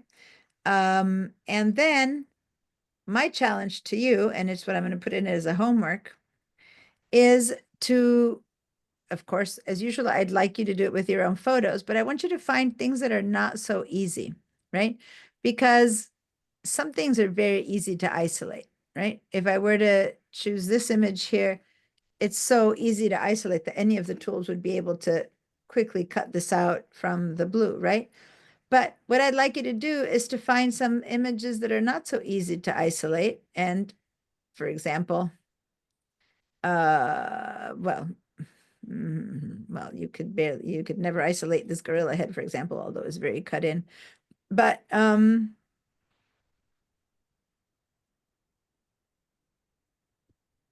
example, if you do this one, what if you just wanted to change the color of this grass? It's not going to be an object that you can easily isolate, right? So start to think, I'd like you to give me at least 3 examples of places where a different tool would be better. Of all the tools we talked about, that would be better over the others. So for example, if I wanted to make this the grass lighter, what would be the better tool here? I like the magic wand. You're right, Chisambat. In this case, the magic wand would be one of the best to isolate this green that is kind of patched all over and doesn't really have an actual shape that I can really select in many other ways. Does that make sense? But I could choose all the green tones. Yeah. And then include different tones of green and things like that. So my homework to you guys would be, and I'm going to write it here in the Padlet, is, I'm going to make my own little Padlet, day 3 homework is practice the different selection options. And you can try on one same image 2 or 3 different ones. Choose at least 3 images that have a different selection method that would be clearly better. And remember, you could say select subject versus object select are very similar, but then magic wand would be different, or some things might need lasso, right? And then practice isolating, selecting the objects and use a layer mask to cut out the object in question, which is going to be weird if you're cutting out, oh, I didn't mean to go up to uppercase. It's going to be weird if you're cutting out grass, right?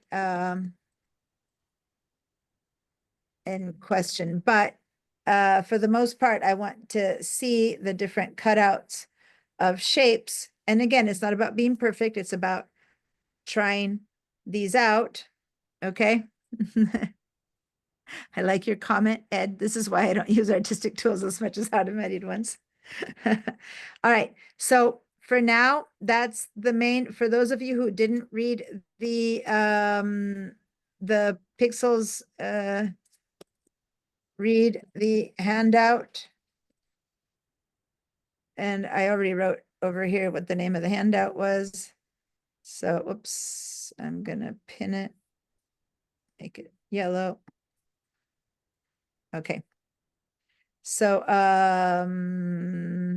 so basically I want you guys to find images, isolate images, mask them out, look at that and go, I think I can do better, undo the mask and keep adding or taking away, trying to do your best to practice your selections. And we're going to begin to use some generative stuff on Wednesday with some of these selections that we're going to do. Then we're going to begin to apply some generative AI and some other tools like that on the things that we select. All right. So I have a question. yes, Before you, let me just say that if you officially, if you have to go, class is over, you can go, but I'm going to hang out for questions. So if you need to go, see you on Wednesday. Yes, Vera? Okay.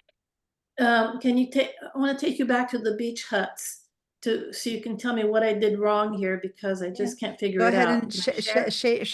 share your. Okay, here we are at the beach hut. Yeah. And Oh, I've I got see it already. right over here. Wait, stop. I see it already. I see it already. Your brush, You your see. opacity is set at 30%. I'm not on the brush. Yeah. Ah, Your, so. well, thank you so much. No, just try it now. Okay, Just try it. so Put it at 100%. if I tried, oh, now I have a, Put it at okay, if I 100% go first. take, Click on the little area. Yeah, there we go. so if I Which- increase the brush here, then I would get what it was, yeah. I don't know why my brush went pink. You're Why in did- the is tool that you're because of the what I was tool. working on before? No, the tool you're using is the one from before. Yeah, look, it's the selection tool. Look at your tools. You're using the selection brush. Go back, go look at your tool. See Oh. that one. So that's why you're I getting see. pink, because Okay, that's the so- one you're using. Now go ahead and undo that. And now let's go to the question that you had, which is go ahead and do Command or Control D. Go to that mask and let's see why it was or wasn't working. So go to your mask. There it is. Now first, can you go to the other side of the mask? Click on the properties, the left side of the mask, double click. And now, oh, looks like you haven't given it any properties. It's set to the same color. So look at your properties there. The triangles are on the middle. Go grab the triangle at the top and move it out to one way or to the other. Yeah, that, right? No, wait, don't go too far. Hold on. You're going far. Right, yeah, that one. Click and drag it. Yeah. Keep going one way or the other. Make it very obvious. So see, it was working. You just you just hadn't changed the color of your mask. Does that make sense? Okay, Move it, obviously. Make Yeah, it something thank you. really ridiculous. Make it bright pink or blue, or make it something really off. Okay. So if you look at your mask, right, what you're telling it is, I don't want the effect applied on this little patch of black, but I do want it applied on everything else because everything else is white. so that would be this. Yeah, So the black part Okay. is what you want. If you invert I it, remember to have my, everything black and then only the little patch white. So like if you went to the mask, click on the mask now. And click for a second, yeah, click Command I to invert the mask. Now it's the opposite. Now nothing is being affected, but the little patch of white is going pink. Does that make sense? yes, But thank what you. was missing is that you Okay. hadn't changed the color, and that's why you couldn't see it. So perfect. There you go. Thank you. You're welcome. All right, thank you for the class. Good night. You're very welcome. Anyone else? Any questions? This is driving me crazy. Can I help you with something? It's Barbara? the same thing. It's just, The brush that doesn't go where it should be. I don't know. I'm gonna look it up. You're right. The brush doesn't like follow the path, does it? It's weird. I'm wondering if there's some other setting someplace in Photoshop that I've got set. Yeah, I crazy. don't know because it's doing the same to me. I mean, look, if I share my screen, it's the same thing. If I'm trying to paint on this bug, let's do this one. Let's undo the mask. Let's undo everything. If I try to see how it's not going to the edges, Yeah, it's way in from the. it's like, it's just the edge. I do not know why it's doing that. So it's not something that you're doing. It looks like it's the tool is that way. And yeah, I'll look into it. I don't know why. At I first I wonder if thought it's the I thought it was colors. because I thought it was because I had it feathered, but then you're right. I went and I wonder if unfeathered it's it. because all the muted colors.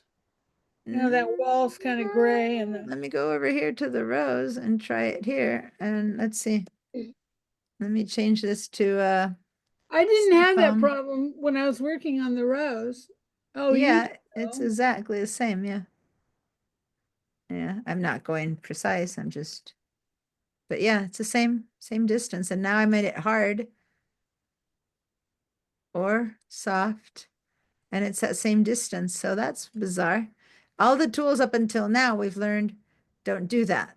The edge really matters, but not in this one. So I am going to look it up. Since it's a new tool, I don't have an answer for this one as to why. All I know is that, as you show, I really thought at first it was my feathering, but I can see now it's not, because even without feathering, it's not. Selection brush tool, is that really a new tool? The what? Or is it object selection tool? No, I don't know. Since once you've done photo, it's been around for like, I'd say 3 years now, 4 years. I wouldn't call it new anymore. Yeah. Maybe more, but yeah, it's kind of, you can also, when you don't have an obvious object, and I didn't tell this to the whole group, but if you don't have an obvious subject, then maybe you can tell, maybe I only want that balloon, right? Or that balloon, but what if I want all 3, right? Right here it's choosing that, this or that. It's not choosing the balloon and the boy. So then I can click and drag what I want. And then I'm telling it that I want it to find anything in there. So it did a bit of a better job. Now it knows that I want all three. But Oh, yeah. it's not perfect, but you can kind of train it a bit by selecting with it. If not, you just kind of go with whatever it's choosing. And there it chose that balloon. And then, I wonder if it would work better if you went to essentials or painting. I don't think so. Try it, but the tool is the tool, That I or don't- reset. This isn't a painting tool anyway. It's a selection tool. Where was it? No, look, it still has that same edge. Photography, I don't know why. reset, reset photography. Yeah, I don't think it's got anything to do with that. No. All right. Well, thank you. You're welcome. see you So, again, Sambat, Ricardo. don't forget now when you leave, go to the Google Drive little icon and then click on the preferences and then say disconnect account. Okay? Okay, thank you That for way, next time you sign in, you have to connect again and then the images will be clean. Okay, I'm having trouble masking just the subject, so then the entire background can just go back to like that sort of grid, which says there's nothing, it's just empty space. Yeah. Do you want to show me? So right now, as I'm masking, I'm using very similar colors, and so like there's not much of a change, as you can see. I don't know how to isolate the entire background, just if that makes But sense. it's interesting because you have two saturation. Turn off the eyeball on the bottom, hue saturation. You have two one on top of the other. So they're competing. Okay. So now turn only one on and off. And you had it well isolated. Now turn the eyeball on and off on that one. See, it was well isolated. It's just that you had one on top of the other, and that's why you couldn't. And the hue was completely different, probably too similar, huh? Let's see. What's that? The hue itself was probably too similar. Yeah, color. but it's fine. Many times we just want to do subtle changes. We don't want to usually turn a rose bright green Oh, okay. normally. But what I'm seeing is why is your background also changing? That's the part because you have it isolated there. Oh, I played with the density and stuff. I like brought it up. Oh, an info. Okay, go back to what you just did. Properties. Yeah, go to the info. Yeah, you lightened the density of your mask, so your could mask see. isn't working. Yeah, you need to no. You missed. That's why, because I your didn't your realize. mask density is gone, so it's not working. So you need to have the Okay. density of that mask at valid, right? By playing around with the density of the mask, Oh. you eliminate the power of that So that keep mask. that there and keep that off by default, right? Got it. I'll try and play So with let me that. let me show you my screen. Let me stop your screen for a minute. Okay. So here's the part that I've always so when you double click on this, you change the colors, right? Okay, well, let me go to one that does the whole rose, this one, right? So when I go to these properties, I'm changing the rose. Yeah.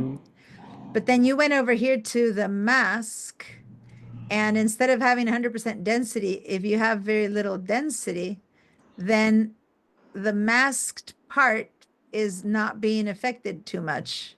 That's why when you do this and that background was happening because it eliminated the density of the mask, right? So you need to have the mask be 100% density. And Otherwise, will you that be by the lightening it, you're losing its effect. Okay. So when now, yeah. tell me When you so. click Command I or Control I, am I gonna be able to see the grid? No, the grid you see when you cut something out. Okay. So for that, you need to do this icon, but you can't do that to a mask. You have to do it to the properties. So you can pick up the selection and then to the pixels, you can cut out the background. Oh, Right? okay. But you Thank can't cut you. out the background of a mask because there's no background, right? You get this, which is a Got it. mess. So masks are filters, you know? You don't, the only Right. way you see transparency is on the actual pixel layer. No, great question, Okay. yeah. I was kind of that- conflating the two concepts. Layer mask can only happen, and I need to clarify this next week, and it can only happen on pixel layers. And you Got it. hide pixels. But if you want to hide an effect of a mask, of Then adjustment, that's then you enough. do a mask. So this is hiding an effect of a adjustment. This is hiding the effect of a mask. Well, I needed to first get the It selection. helps create a mask. Yeah. That's to create a layer mask. Okay. It's beautiful. So- So layered. It's fun, huh? All right, I got your email, by the way, yesterday, or I think you sent it yesterday, or the day before, so got it. Hey, no problem. It's great that you're doing what you can do. No problem about the sound. It's not too bad either, as long as you don't stay connected all the time. Whenever you need to talk, it's great. Perfect. All right, Appreciate you. Good night. okay. Take care, bye. Bye, Jinsu.